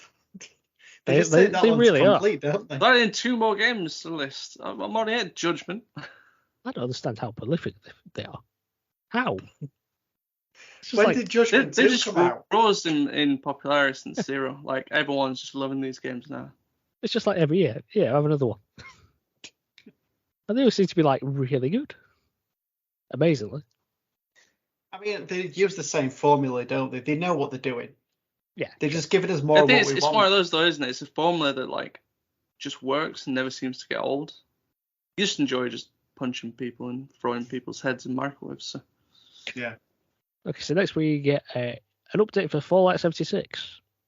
I didn't even realise that was still a thing that was being updated. Yep, still going strong. So what's this then? So this seems to be mentioning a new expansion that's going to involve Atlantic City. I mean, my initial thought when I started seeing the gambling stuff was like, ooh, they're going to do New Vegas. This is going to be interesting.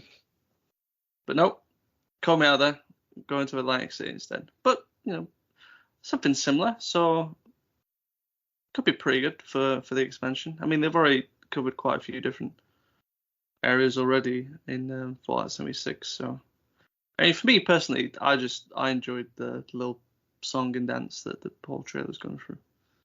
Seemed very on brand for Fallout. So, yeah, that was quite good actually.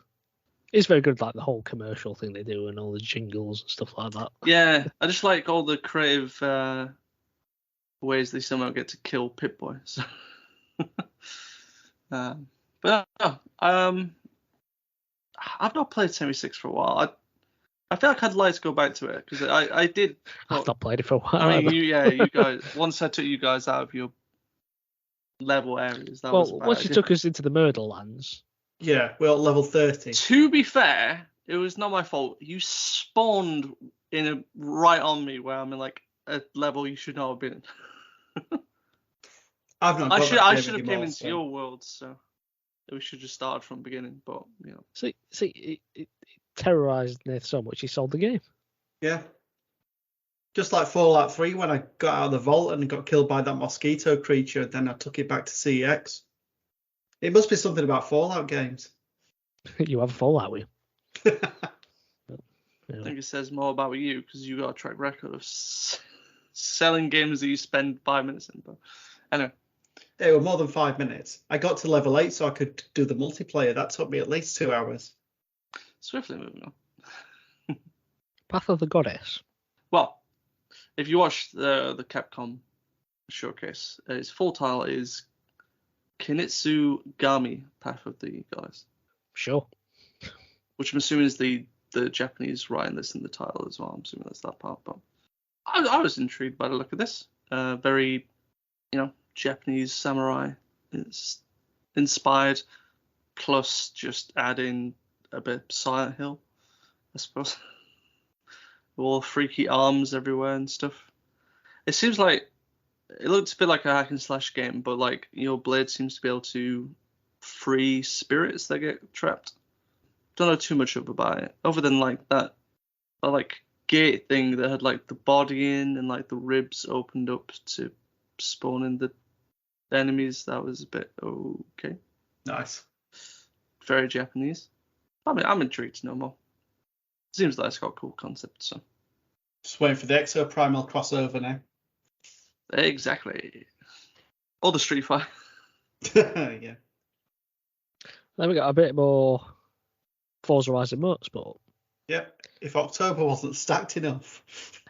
So they announced a General Motors tie. I don't understand why this was a big thing, big deal.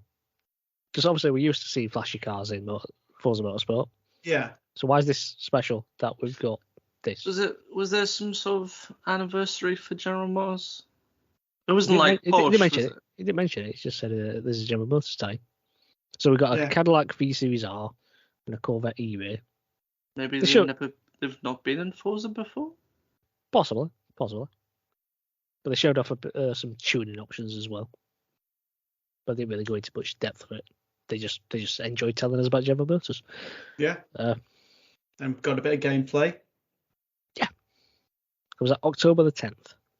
I honestly don't know how I'm gonna survive those 2 months. It's like not gonna be able to have food anymore. Picky. And then we got to Jusant. Is that how you pronounce it? Jusant, yeah. I don't know. From Don't Nod.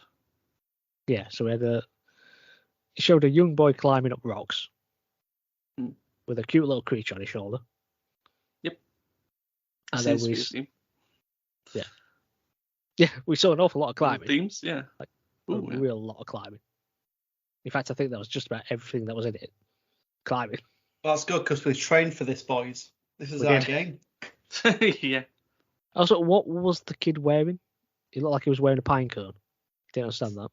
Probably. He odd did outfit. have like proper climbing gear as well. He was like putting in the picks for his rope to sort of catch on. So some of the climbing mechanics seemed intriguing. Like, it seemed to like at one point he grabbed some sort of tree branch that like grew up the wall. I was like, Yeah, it was like some weird mushroom thing.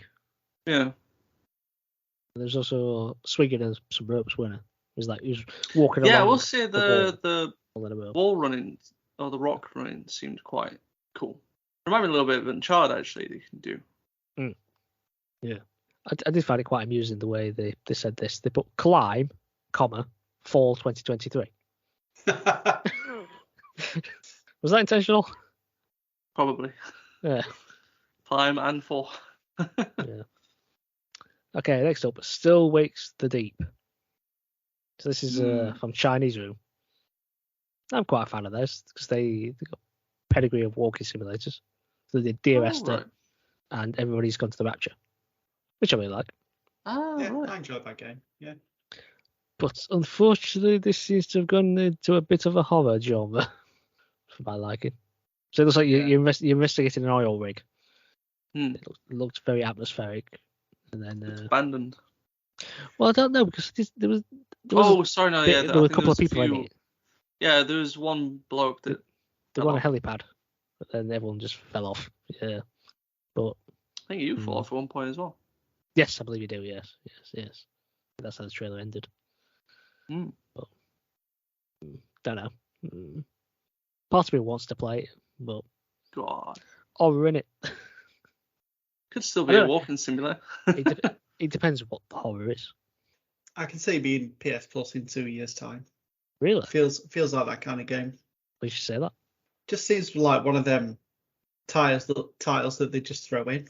Good, but I lump it in with like What Remains of Edith Finch in that kind of like group of games. To be honest, I know you didn't like it too much, Mark. But... Yeah, I can see what you mean. To be honest. Oh, but the next one for me Cyberpunk 2077, Phantom Liberty. Oh, even got an introduction for Keanu Reeves. Yeah. He was very, very excited as always. Yep. So this looks like it's some sort of spy mission.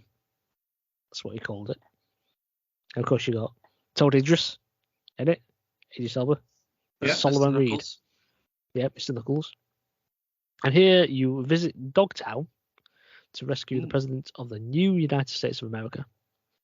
And then they showed off some big walking mech thing that I'm sure will play into the story. Oh, I'm so excited for this.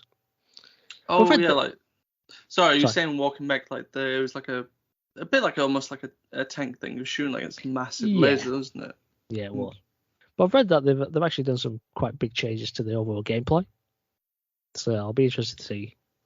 Yeah, how.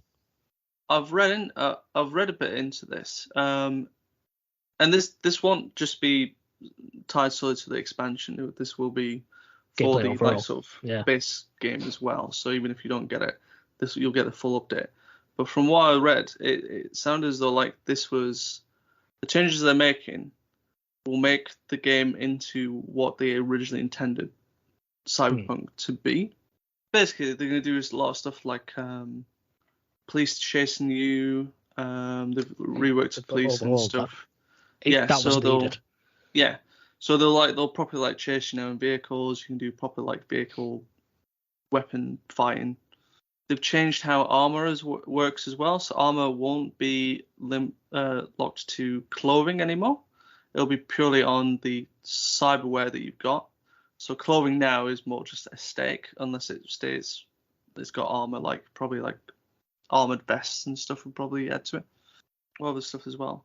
There was some about the leveling as well. So when you use skills, you level up not just skills a little bit. There's skills that tie into what you do. So if you're using guns and stuff, when you level that up, you'll unlock skills as you level as well. So they're not kind of tied to a skill tree anymore. And I think they've done most stuff to the skill tree as well. So I think they've also added something in from the animated series as well. The whole when you've got too much cyberware, you start going Cyber Psycho. Yeah, I think they're introducing something like that. So you have to yeah, balance what you've got on you, which sounds cool. Bloody cool. But at the same time, I'm now thinking, do I hold off for this expansion and just start all over again? Because if that gets all introduced while I'm halfway through my playthrough, it's gonna change everything. It's very odd for me. Having platinumed it now. You've platinumed it, and you have to go for this. Changed. We have to start again. I mean, I'll see if I can try and find the details on it. Here we go. Looks like IGN's got it. So the expansion as well will cost, from what I've heard, for the UK is going to be £25, which sounds like a lot, but I mean, if they add a big thing to it, it will be great. So one thing they've just gone off here, they're saying perhaps the biggest change coming to the game is the police system. They've rebuilt from the ground up, and apparently police will now investigate crimes on an individual basis depending on where the player is and what legal actions they've committed. It sounds sick at the police in that. So they're saying killing someone in the middle of a desert should result in a slower or zero response compared to killing someone in Night City. Oh, that's good. A lot of murders. Yeah, most so killing someone in a wealthy area of Night City like Corpo Plaza result in the quickest response from the police. Different units will appear also depending on the severity of the crime and how many the player commits. Like the SWAT Mac Tech showing up at 5 stars. So the big ass mechs that were appearing in the animated series as well. Yeah. Apparently, they also used more advanced tactics to play down, like blocking roads in car chases or T-boning your car. Also introducing vehicle combat as well. On an individual level, as I've said before, armor will no longer be attached to clothing. Will be built up by installing cyberware. To stop players from investing so much in cyberware, they've also brought over the cyber psychosis feature. So they're saying... How does that work, though?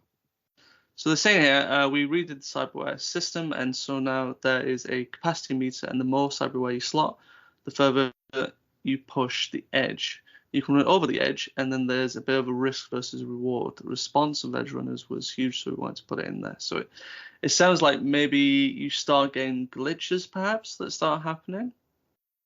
I don't think you'll go complete cyber psychosis where you just, do you know what Frazzle. I mean? Like you'll just frazzle and die.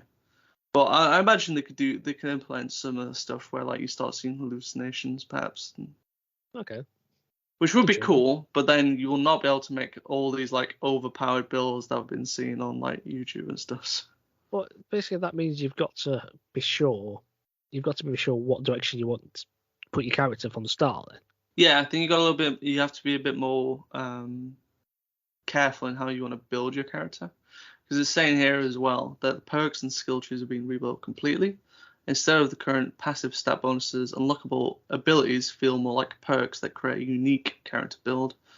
As for example, the reflex skill tree now grants players access to a mid-air dash, the ability to deflect bullets with a sword, and perform fast and furious finishes. So it sounds like they've really rebuilt everything. Very interesting. Gonna feel very weird going back to it and not being used to all Well, that's what this. it's going to be, isn't it? It's going to be like everything's going to change. I think I'm only about 4 hours in, so I might just start again. Get this on. This is what I'm thinking. Probably Like, worth it. Yeah. September maybe- and start again.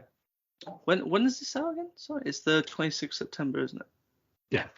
I'm going to have to finish Tears of the Kingdom quick and maybe make this my next game and try and finish it before this comes out. Yeah, I'm super looking forward to that. Mm. Then we'll finish off with another very interesting one. Clockwork Revolution. Yeah, the I really like the look of first-person this. shooter with the steampunk style theme. Mm. Yeah. Quite interesting look to it. Yeah, gave me Bioshock vibes. Yeah, Bioshock That's it, Infinite. Bioshock Infinite. So was this like a first-person shooter involving time travel of some sorts?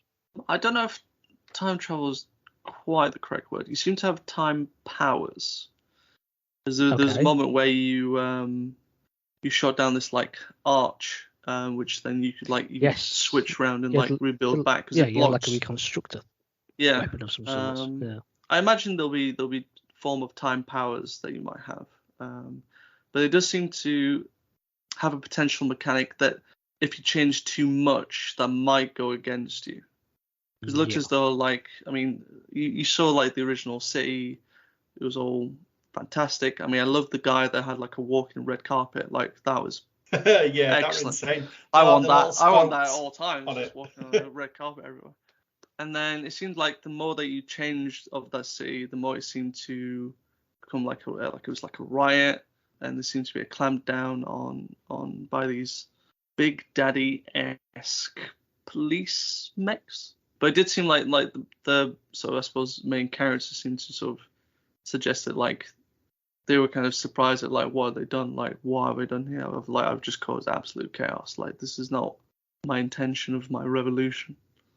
So could be maybe the more you change, the more you make stuff worse for you. But then obviously if you don't change anything, you're under the rule of this.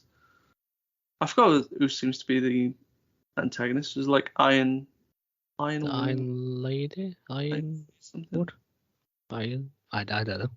Actually, Miss Iron Lady was Margaret Thatcher, so Well, maybe. I think it's Lady Ironwood, because there's like one of the pictures Ironwood. on Steam, Yeah, that and was- someone's graffitied on it, Lady Rottenwood.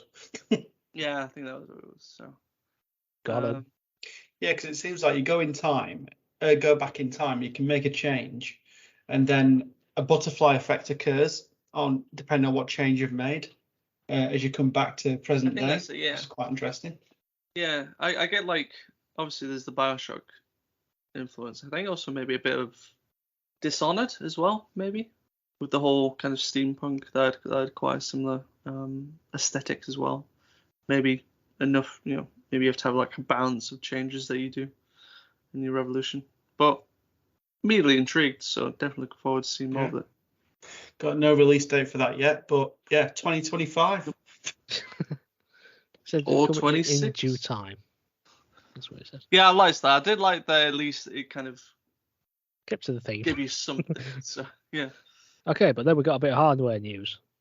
We did. A new Xbox Series S with a 1 terabyte hard drive SSD in carbon black. Yeah. for I thought it $349. would have been like Galaxy Black. Yeah. Had like a Galaxy theme going on. So And that releases September the 1st. So if September wasn't expensive enough, you can buy a whole new console as well. Yeah. It's £299.99 in pounds. The currency that matters. Yeah, that's not too bad. Now, overall on that, a lot are coming 2024, weren't there? Or maybe even 2025. according to you, yeah. Yeah. But no, there weren't, I have to say, there weren't a whole lot that said this year. No. Well, apart from the stuff we already knew about anyway. Yeah. Yeah. I think to a certain point, though, I think perhaps that's a good thing. Like we get to see this is the future for Microsoft. Like they are knuckling down on the first party stuff, which is good. I mean, at least they're like, this is what we want for the future, and this is what we're going to be doing. Okay, good. Because this year kind of sucks for you at the moment. Yeah. So you've got your Forza, which is good. Well, that's it. They have got a massive one coming up, haven't they? So Yeah, we've got Starfield, Forza this year. We've got Flight Simulator next year and everything else that's coming out in 2024. So it's good that they're laying the groundwork. They needed to. Yeah. Just before we move on to the final bit, where was the Indiana Jones game for Machine Games? The final film's about to come out around the corner. It was the perfect opportunity to show something of it, and they dropped the ball. Where is it? Maybe it's just We don't got have ready anything to show. It's gone all very good. They could have shown something. Just little tease. They've thrown away a good opportunity to get hype. True, yeah. Well, who knows? Unless it's in development hell. Well, could be. It could be. Who knows? Because it's gone very quiet. But I just thought they missed an opportunity there. But anyway, should we move on to the big finale? Oh, the little 45 minutes of Starfield, was it? Yeah. Starfield Direct. Yeah. A lot take to a breath. a lot to take in here. A lot. To be honest, it was a really good showcase. I'll start by saying that. It was, definitely. It All packed into it. All the questions you probably had beforehand, pretty much answered. Yeah. Largely. It was miles better than the last, fairly large bit of gameplay that we saw because, in my opinion, I thought it probably leaned a bit too heavily on the gathering of resources and the gunplay didn't look that great. But, yeah, as you've said, all questions answered. It looks fantastic. All right, so shall we start off from the beginning then? Yeah. So you got over 1,000 worlds, which is something we already knew about. Mm-hmm. Mm-hmm. Just slightly concerned me, because how many of them are barren, procedurally generated? That was sort of like my issue with No Man's Sky. Well, they're all in some effects procedurally generated, so everyone's game could be slightly different.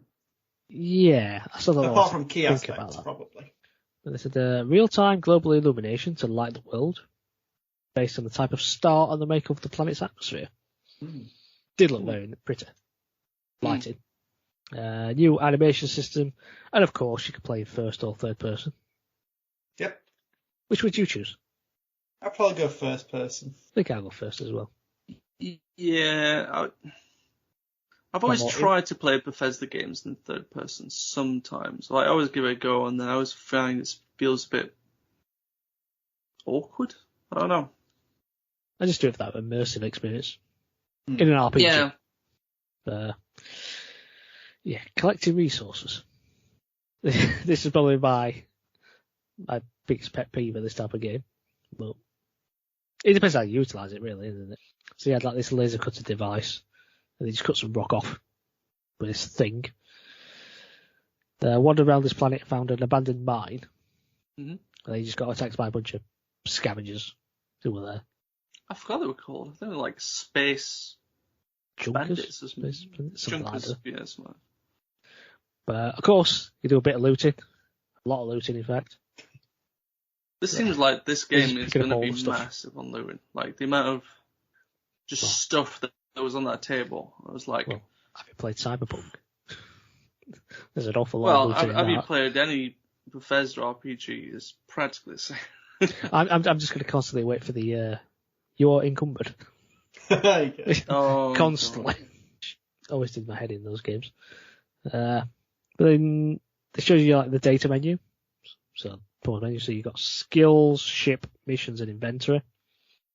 It's got all your detailed weapons and spacesuits. And the food. Todd Howard loved his food. He kept banging on about the detail of the food. And then you can either walk or fast travel back to your ship. So, Dave, when you lose your ship, like you did in No Man's Sky, you can fast travel back to it. That's good. You can take companions with you as you're walking around exploring. So they had a robot called Vasco, who was at the bottom of the ship, and he greeted you as you turned up. And he even said, Howard. Yeah, so he said, well, it uses your name.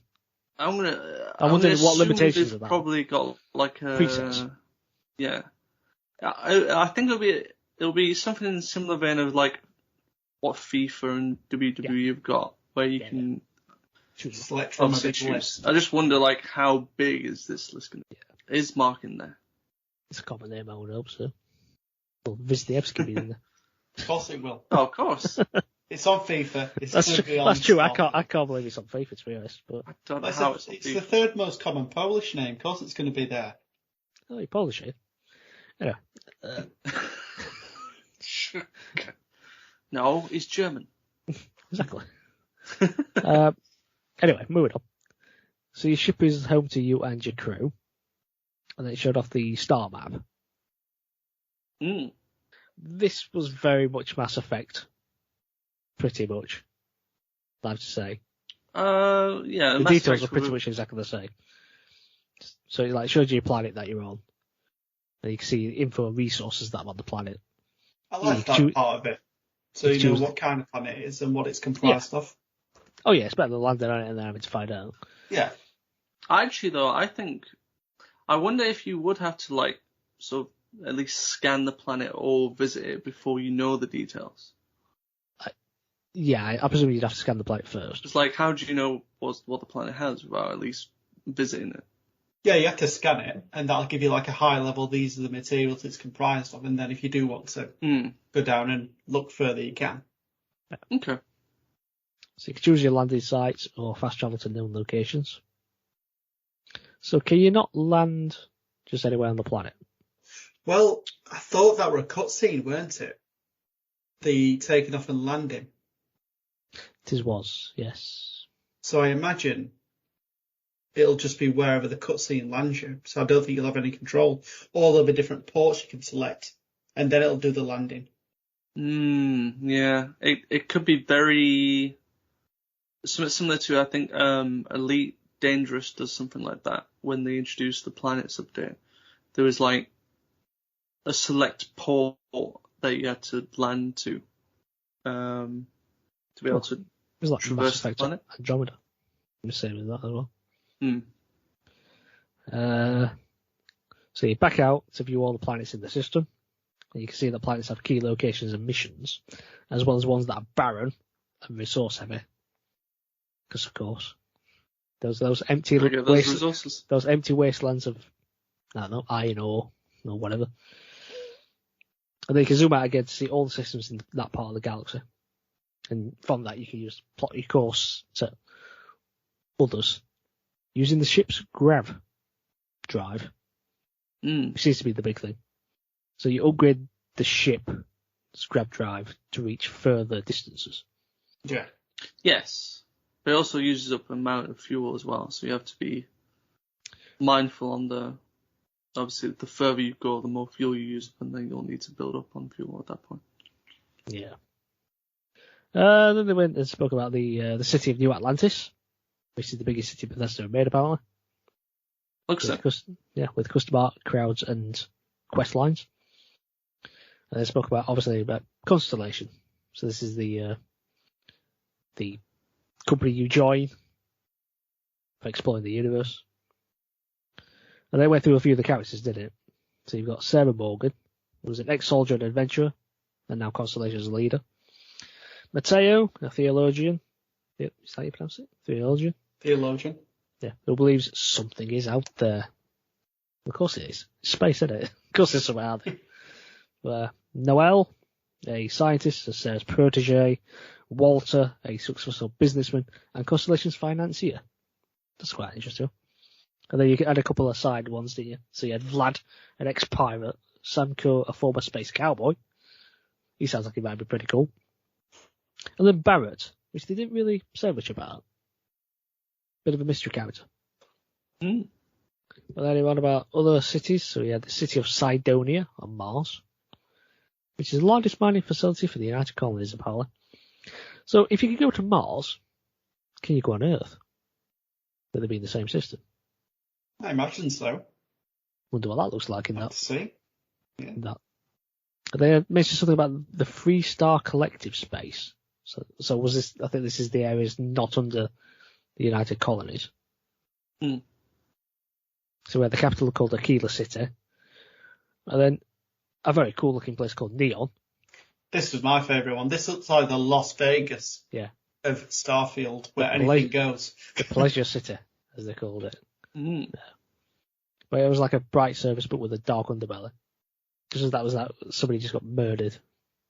Somebody got chopped up somewhere, didn't they? I don't know. And they mentioned some other places called the Red Mile and the Key, which is the headquarters of the Crimson Fleet. But then we got onto the character creation stuff, didn't we? This is pretty in-depth. Definitely. It's the most varied character creation that Bethesda's ever done, isn't it? Yes, apparently they scan different age groups and ethnicities, and mixing and matching the data together, they were able to create detailed and diverse characters. And apparently all characters and NPCs use this formula. So you could use their face and do the Spider-Man meme with them. Okay. So when you create a character, basically you cycle through your employee records, and you can pick from 40 presets. And then you can modify them. But the interesting bit is the backgrounds. So you can provide backstory to your character. Yeah. And these give you like 3 basic skills to begin with. Is there any particular ones that would interest you, that you want? What kind of play style would you have? Try to remember them. Well, there was Explorer, Diplomat, Cyberneticist, Cyber Runner, Combat Medic, and Chef. Because sure, you want to go into it as a chef. Of course. Well, you'd be unassuming as a chef. And people need to eat. Yeah. That's it. I'd like to think I'd be more of a diplomat. I'd probably like to be like a cyber runner. By diplomatically taking people off the ships and stealing them. The Cyber Runner did look good. With the skills that come with it. So you got stealth, security, and theft. Of course you want to be a tea leaf. But you get to pick 3 optional traits as well. And these have advantages and disadvantages. Very Bethesda. But then we got into meme territory, didn't we? So there's one which is hero worshipped, where you have an adoring fan follow you, which is a callback to, is it Oblivion? I believe it's Oblivion. Yeah. It looks basically almost the same. Yeah, same. It's that blonde-eyed guy, isn't it? Yeah. Yeah. And it follows you, gives you gifts and all that. But I'm guessing can get a tad annoying. Well, I did like the way you get around that. Sort of sneak, yeah. Yeah. Bullet in the back of the head, maybe. There's because the things they kept interviewing some of the other developers, didn't they? They were mentioning some of their favourites. So we had another one called Kid Stuff, which you pay credits to support your parents. You can just visit them. Well, that's supposed to be quite fun, they said. But I guess the negative is that they're taking your credits. Yeah. An interesting one called Serpent's Embrace, which allows you to bypass like certain space pirates because you belong to the same religion. I wonder what the negativity of that one is.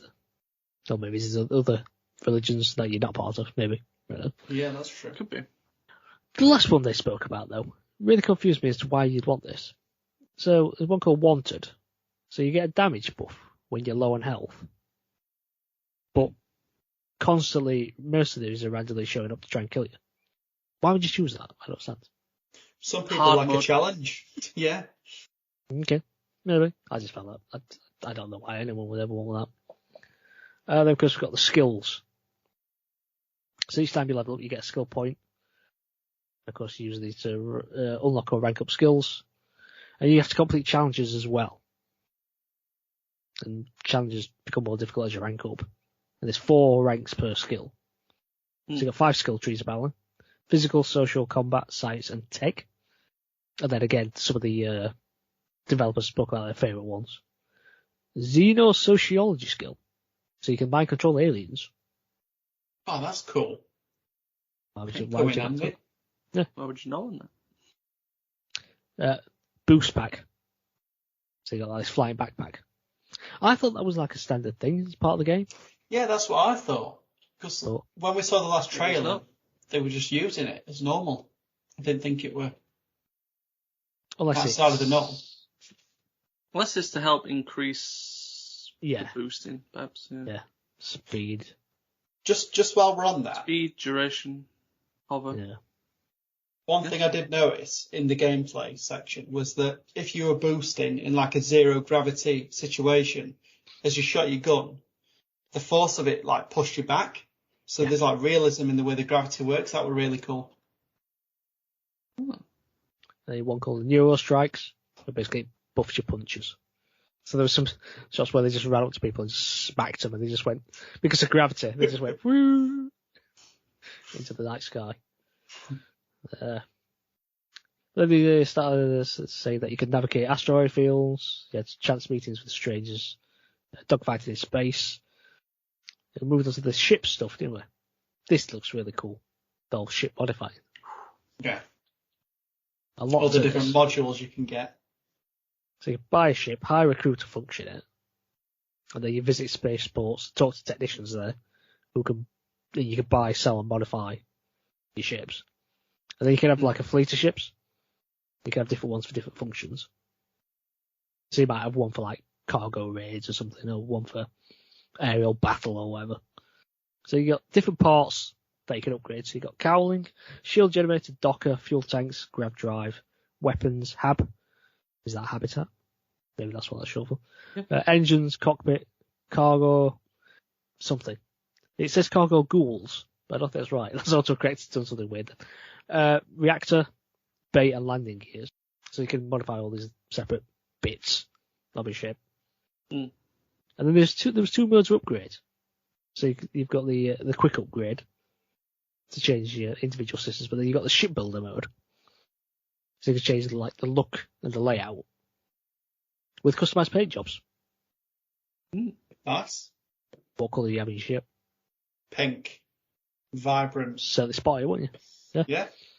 Because it's going to have so many guns on it that people aren't going to want to mess with me. So it's going to be slow and not go very far, but it's going to have loads of guns. I did like some of the ships they made, the developers. So you had the Platypus ship, and then they made this mech warrior one.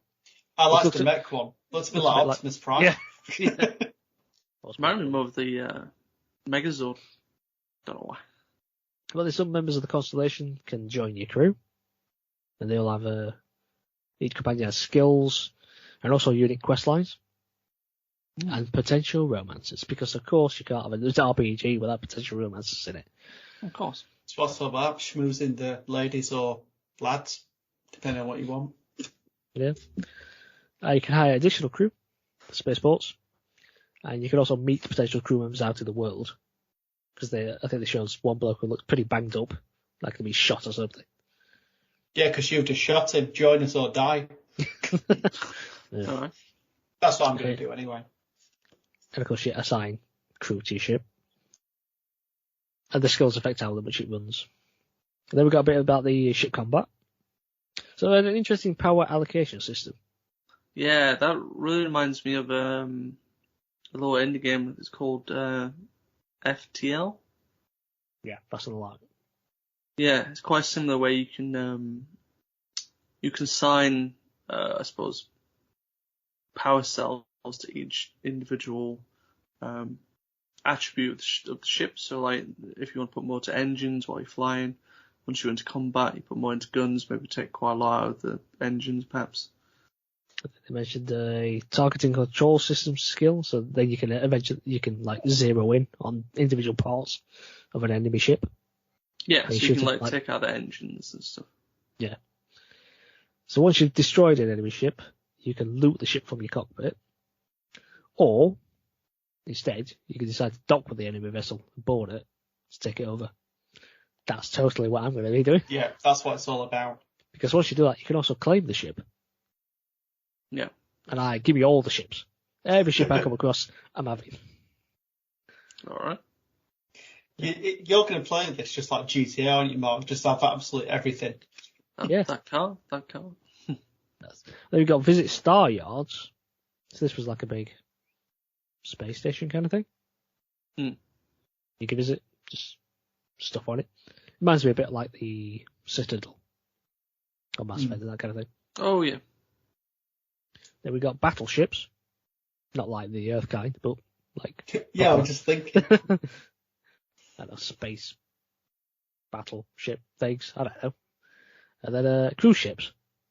Again, not that kind of cruise ship, but like pleasure cruises. Not that kind of pleasure, but... I think that's got like high rollers on it. Yeah, it did look cool. It did look, well, like a cruise ship, really, didn't it, on the inside, but a bit more futuristic. Yeah. You can hail ships to offer the trades, swap in for, or just commit piracy. Again. Yeah. Probably that. And then we had a little break from the gameplay stuff here anyway. We got physical stuff. Real stuff in the real world. So we got a few, an update on collector's editions, which seems to be the Bethesda way. Well, as long as they're doing proper this time. Yes. So we had the Constellation Explorer's watch, as depicted in the game. It's great to It does look cool, this watch. Yeah, have you seen the price though? Oh, I've not actually. 300 smackaroonies. Oh, not looking as cool. Yeah. Wow. But it connects to your phone for notifications. Comes in a nice case. The case did look nice, with a fancy locking mechanism. And it also includes a Constellation badge, Constellation patch, and a NATO strap. I don't know what a NATO strap is, but I know it says watch strap, but I don't understand what NATO strap is. There you go. But then we got a Starfield controller. This looks really nice. It does look quite nice, doesn't it? And they said it reflects the controls panels of your ships that you control. Yeah, they had little, almost kind of like dial explanations on like what each control would do. Yeah. Oh, I like this controller. I like the gold D-pad. That's pretty cool. It's 70 quid on Argos. Not too bad, actually. It's about the same as any other, isn't it? So That's not bad. Might even get one just for the triggers are see-through. Nice. not quite sure about the headset though. Just looked a bit just a headset. There's isn't a whole lot onto it. I don't think there wasn't anything special, but then again it's got like some like decals that kind of point to certain things there in the game as well. So. Don't think I'll be buying the headset. Don't think I'll be buying the watch either. I might be tempted by the controller though. Maybe. I could probably do with an extra controller actually for Xbox. Yeah. We went back to the footage. We did the exploring the planets. Now, this is where it got interesting in terms of how they created the planets. So as you spoke about earlier, about the procedural generation bit, this chap said this: we generate the planet itself as procedural content, but the handcrafted content itself comes as the player explores. Our system builds a planet as the player approaches it, and we stitch together a block of terrain. After that, we have the system that adds interesting locations for the player to explore, creatures to encounter, and plants to pick up. So, is every planet different? I'm sure it will be based on that. But is that... I'm trying to work this out. So is it...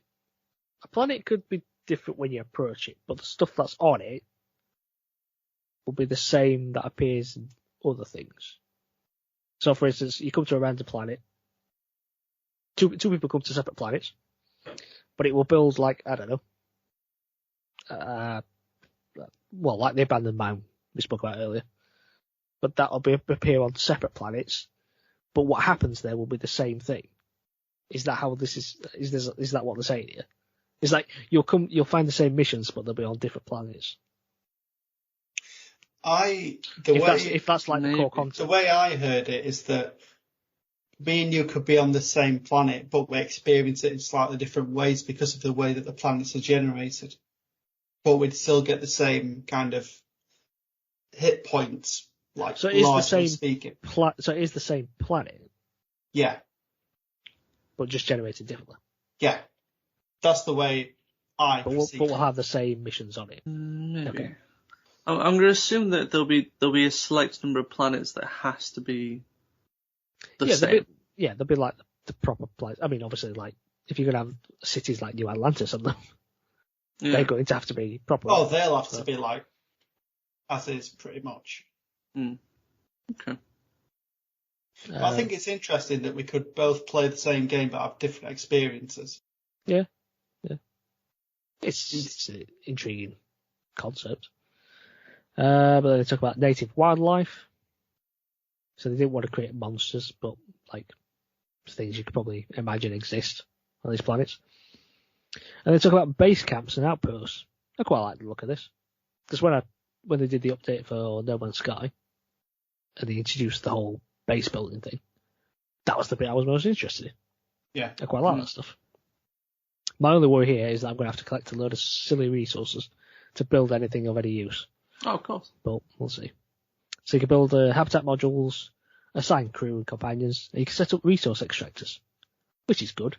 So you can actually go away and do stuff and just collect resources. Come back. Yeah.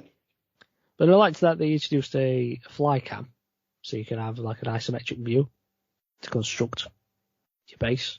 Yeah. Cool. To me, it felt a bit like Sims, just like choosing what you wanted and then where you want it to go.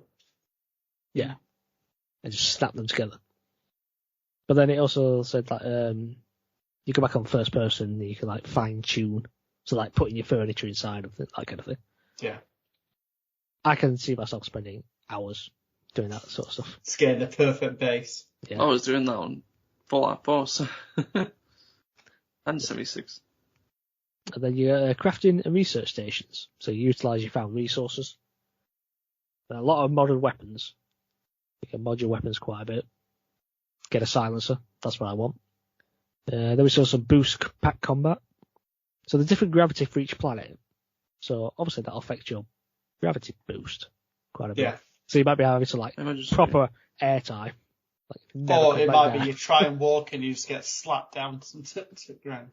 I want one planet where you jump up in the air and then the gravity's too low, so you just keep going into space. That's it. Just drift into space. Yeah. But yeah, then we get into the weapons, and as you mentioned earlier, we've got the ballistic guns. And then if you fire them in 0G, it pushes you backwards. That's really quite cool. It is, yeah. That they've like thought about things like that, and it makes all the difference, really. But then you've got energy weapons as well. So apparently they're quite more stable, and that doesn't cause you anything to move or anything like that. But then we've got the mag weapons. So these are high-powered electromagnetic induction ballistic arrays. That's quite a mouthful. Yeah. So these are like targeted laser weapons. They produce massive damage. Pretty cool. Mm-hmm. But then, of course, you've got the standard pistols and submachine guns and a minigun. Because you've got to love a minigun. But that was pretty much most of the stuff that was spoken about there. But they did mention also that there's going to be a photo mode. Oh, there's got to be a photo. Yeah. Some nice. I can imagine you could take so many great pictures of this. Yeah. Sunsets, sunrises. I think I saw some pictures of somebody on a moon, on one of Saturn's moons, I think it were, and you saw just this big, massive, like Saturn just in the sky, and it just looked absolutely amazing. Can't wait to do that. Just to explore and see what's out there. Yeah, I'm proper hyped for this, but I'm trying not to be hyped. I'm trying to be really cool about it. Yeah. Because I got so excited about Cyberpunk, and then I was just thinking that. Yeah, you got stung with Cyberpunk. You don't want it to happen again. So it not happened there, and then I ended up loving Cyberpunk. but I had to wait over a year to play it. Well, that's it. Yeah, took it a while to It's get like- there. But I'm really hyped for this, and I'm just like, calm down, Mark. It's just we know how games are going recently. I mean, let's be honest, Microsoft not had the best track record recently. So, but it does look good. It really does. I mean, inevitably, it's a Bethesda game. There are going to be bugs, but as long as it's playable, then it's all right. And sometimes the bugs are funny, so They are. And they're clearly, it's a big passion project for them. This is Yeah. the first been working time. for a long time. It's like, is it? They say it was something like 8 years since their last proper release. I know they've had Fallout 76. Fallout 4, when did that come out? I think that's what I was referring to 8 years ago. I think. 8? Might be even more. Really? You don't feel like it. No, wait. Well, 2015? Yeah, you're right. Yeah. Blooming heck. Wow. That's amazing. I can't believe that. 8 years. I'm feeling really old. Oh my god. This is a first new IP in 25 years. 25 years. Although I feel like that was a bit of a weird sort of tagline to add to it. It's like, oh, this is 25 years in the making. It's like, Yeah, it's like they started making it 25 years ago. Is it really? That was I mean, pre-production it could have- 25 years ago. It could have been if they thought of the initial concept. Maybe the concept came and then, because there were talks of I think Todd had mentioned like they've wanted to do this for so long, but they've never had like space game. the like power to be able to do it. But now, thanks to the power of the Xbox Series X, 25 years ago, Todd Howard just put a few doodles in his top drawer. make space game. That was it. Yeah. Yeah. It's just a post-it note stuck on the side of his computer. But man, it does look amazing. And it's getting ever closer. It is. And I've got one to wait now. September the 6th. These deluxe editions, you can get 5-day early access. Well, it said up to 5 days. I don't know what that means. What's that mean? Up to 5 days. Probably depends on the edition that you buy them, maybe. Yeah, if you get the Watch edition, then you get the 5. But No, because they all said up to 5. Oh, maybe. So I don't understand that theory. Does it mean if you just buy it within imagine those 5 days, Yeah, I suppose then you get it? if you get it early within that 5-day slot, then you play it. Yeah, so if you get it 3 But days I've been before the banned. game comes out, you get 3. I don't know. The Watch Straight is away. cheaper than we thought. How much did you say it were, Mark? 300? Yeah.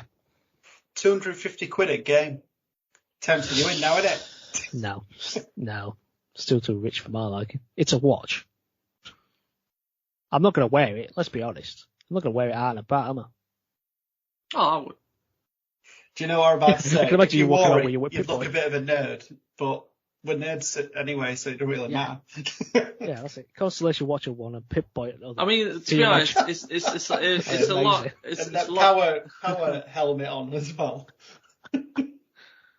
It'd be better to wear than the blue Pip Boys. But there's not a whole lot else in that case, though. A patch and a strap. That's it. It's a nice box. And a Not the code. pads you put on, like. And a code for the game.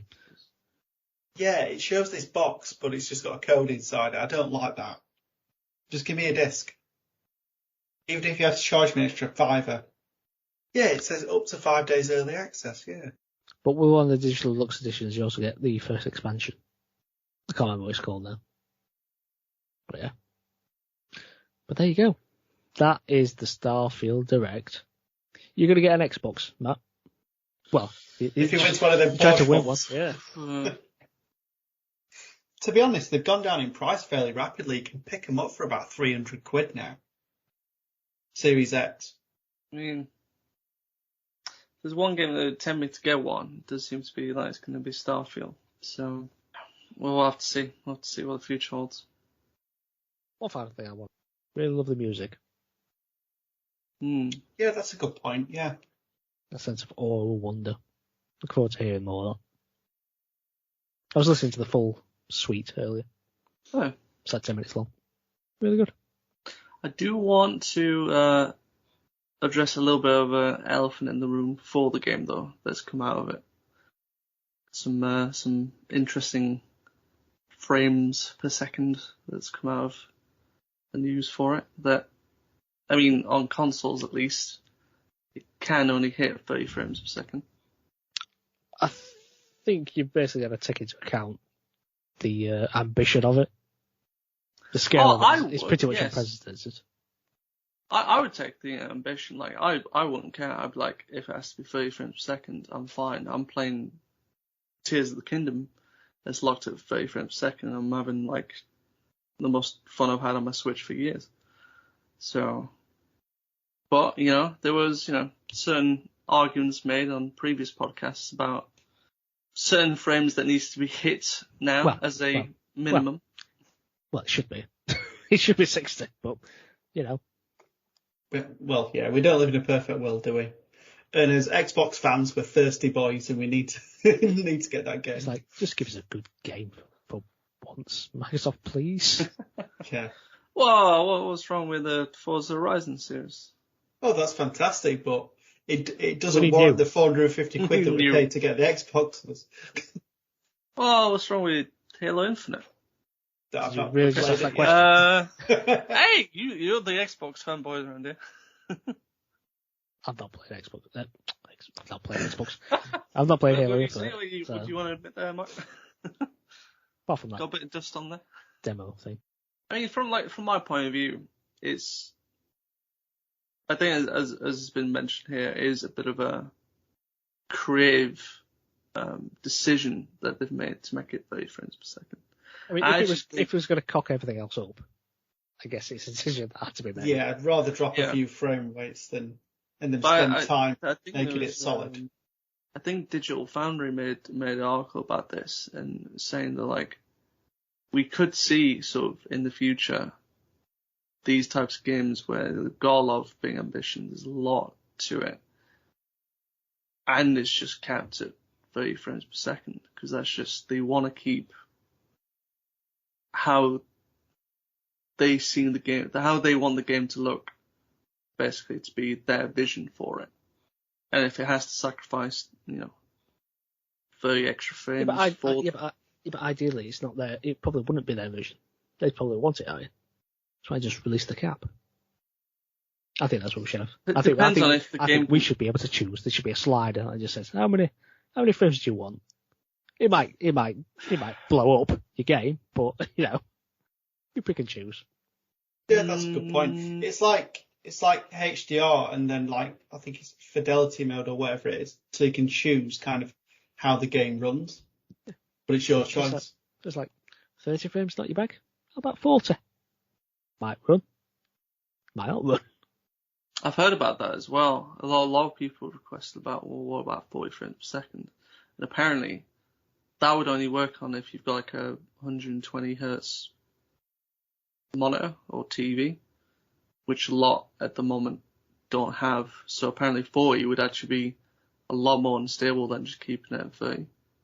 35 then. Yes, just completely ignore what I was talking about. 31. I need one extra frame. Yeah.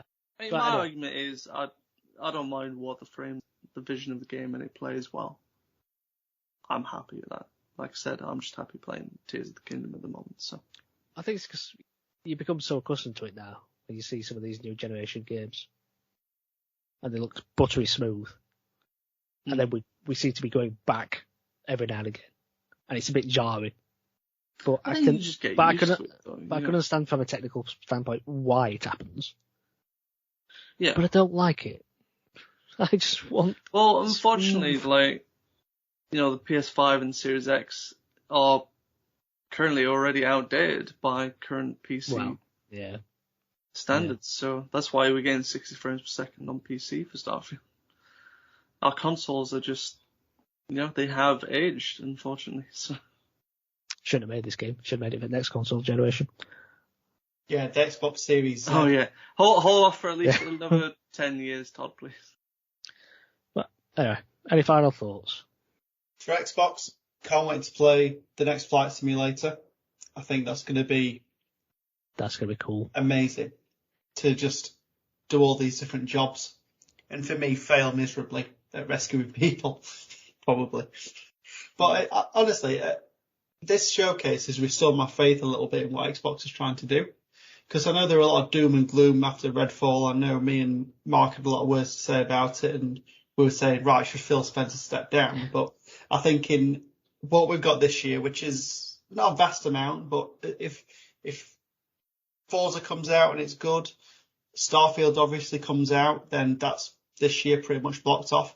And next year we've got a few things coming. So I think if they can do what they promised, I think the future's looking brighter for Xbox. Unless they get delayed. 2025. Oh, you and your 2025. Yeah. Just say. We'll see. We'll see.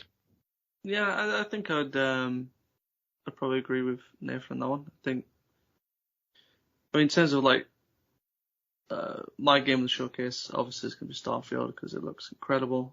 The ambition there, out of this world. Did you see the pun I did there? So, yeah. I don't know if I've got a surprise. I don't know if there was anything there that was surprising. No real disappointments from what I've seen. And I think just, again, from all that, at least the first party stuff that we've seen from Xbox, they seem to be finally going in the right direction. I think all those, acquisitions are starting to bear the fruits that they wanted. So I think Phil said at the end that they'd had 11 first-party games at the event. So, yeah, definitely. Yeah, and that's good. Next year looks very impressive for them. Really can't wait to see what else they've got to show off.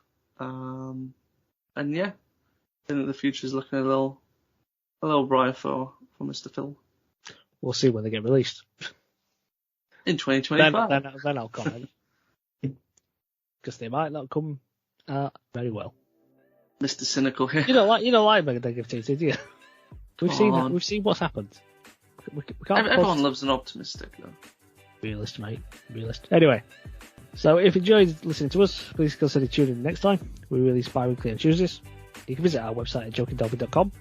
Also, feel free to follow us on all social media platforms to continue the conversation. You can find Joking Dolphin on YouTube and Facebook, as well as on Instagram and Twitter at Joking Dolphin. Until next time, thanks for listening. Goodbye. Take care. See you later in 2025.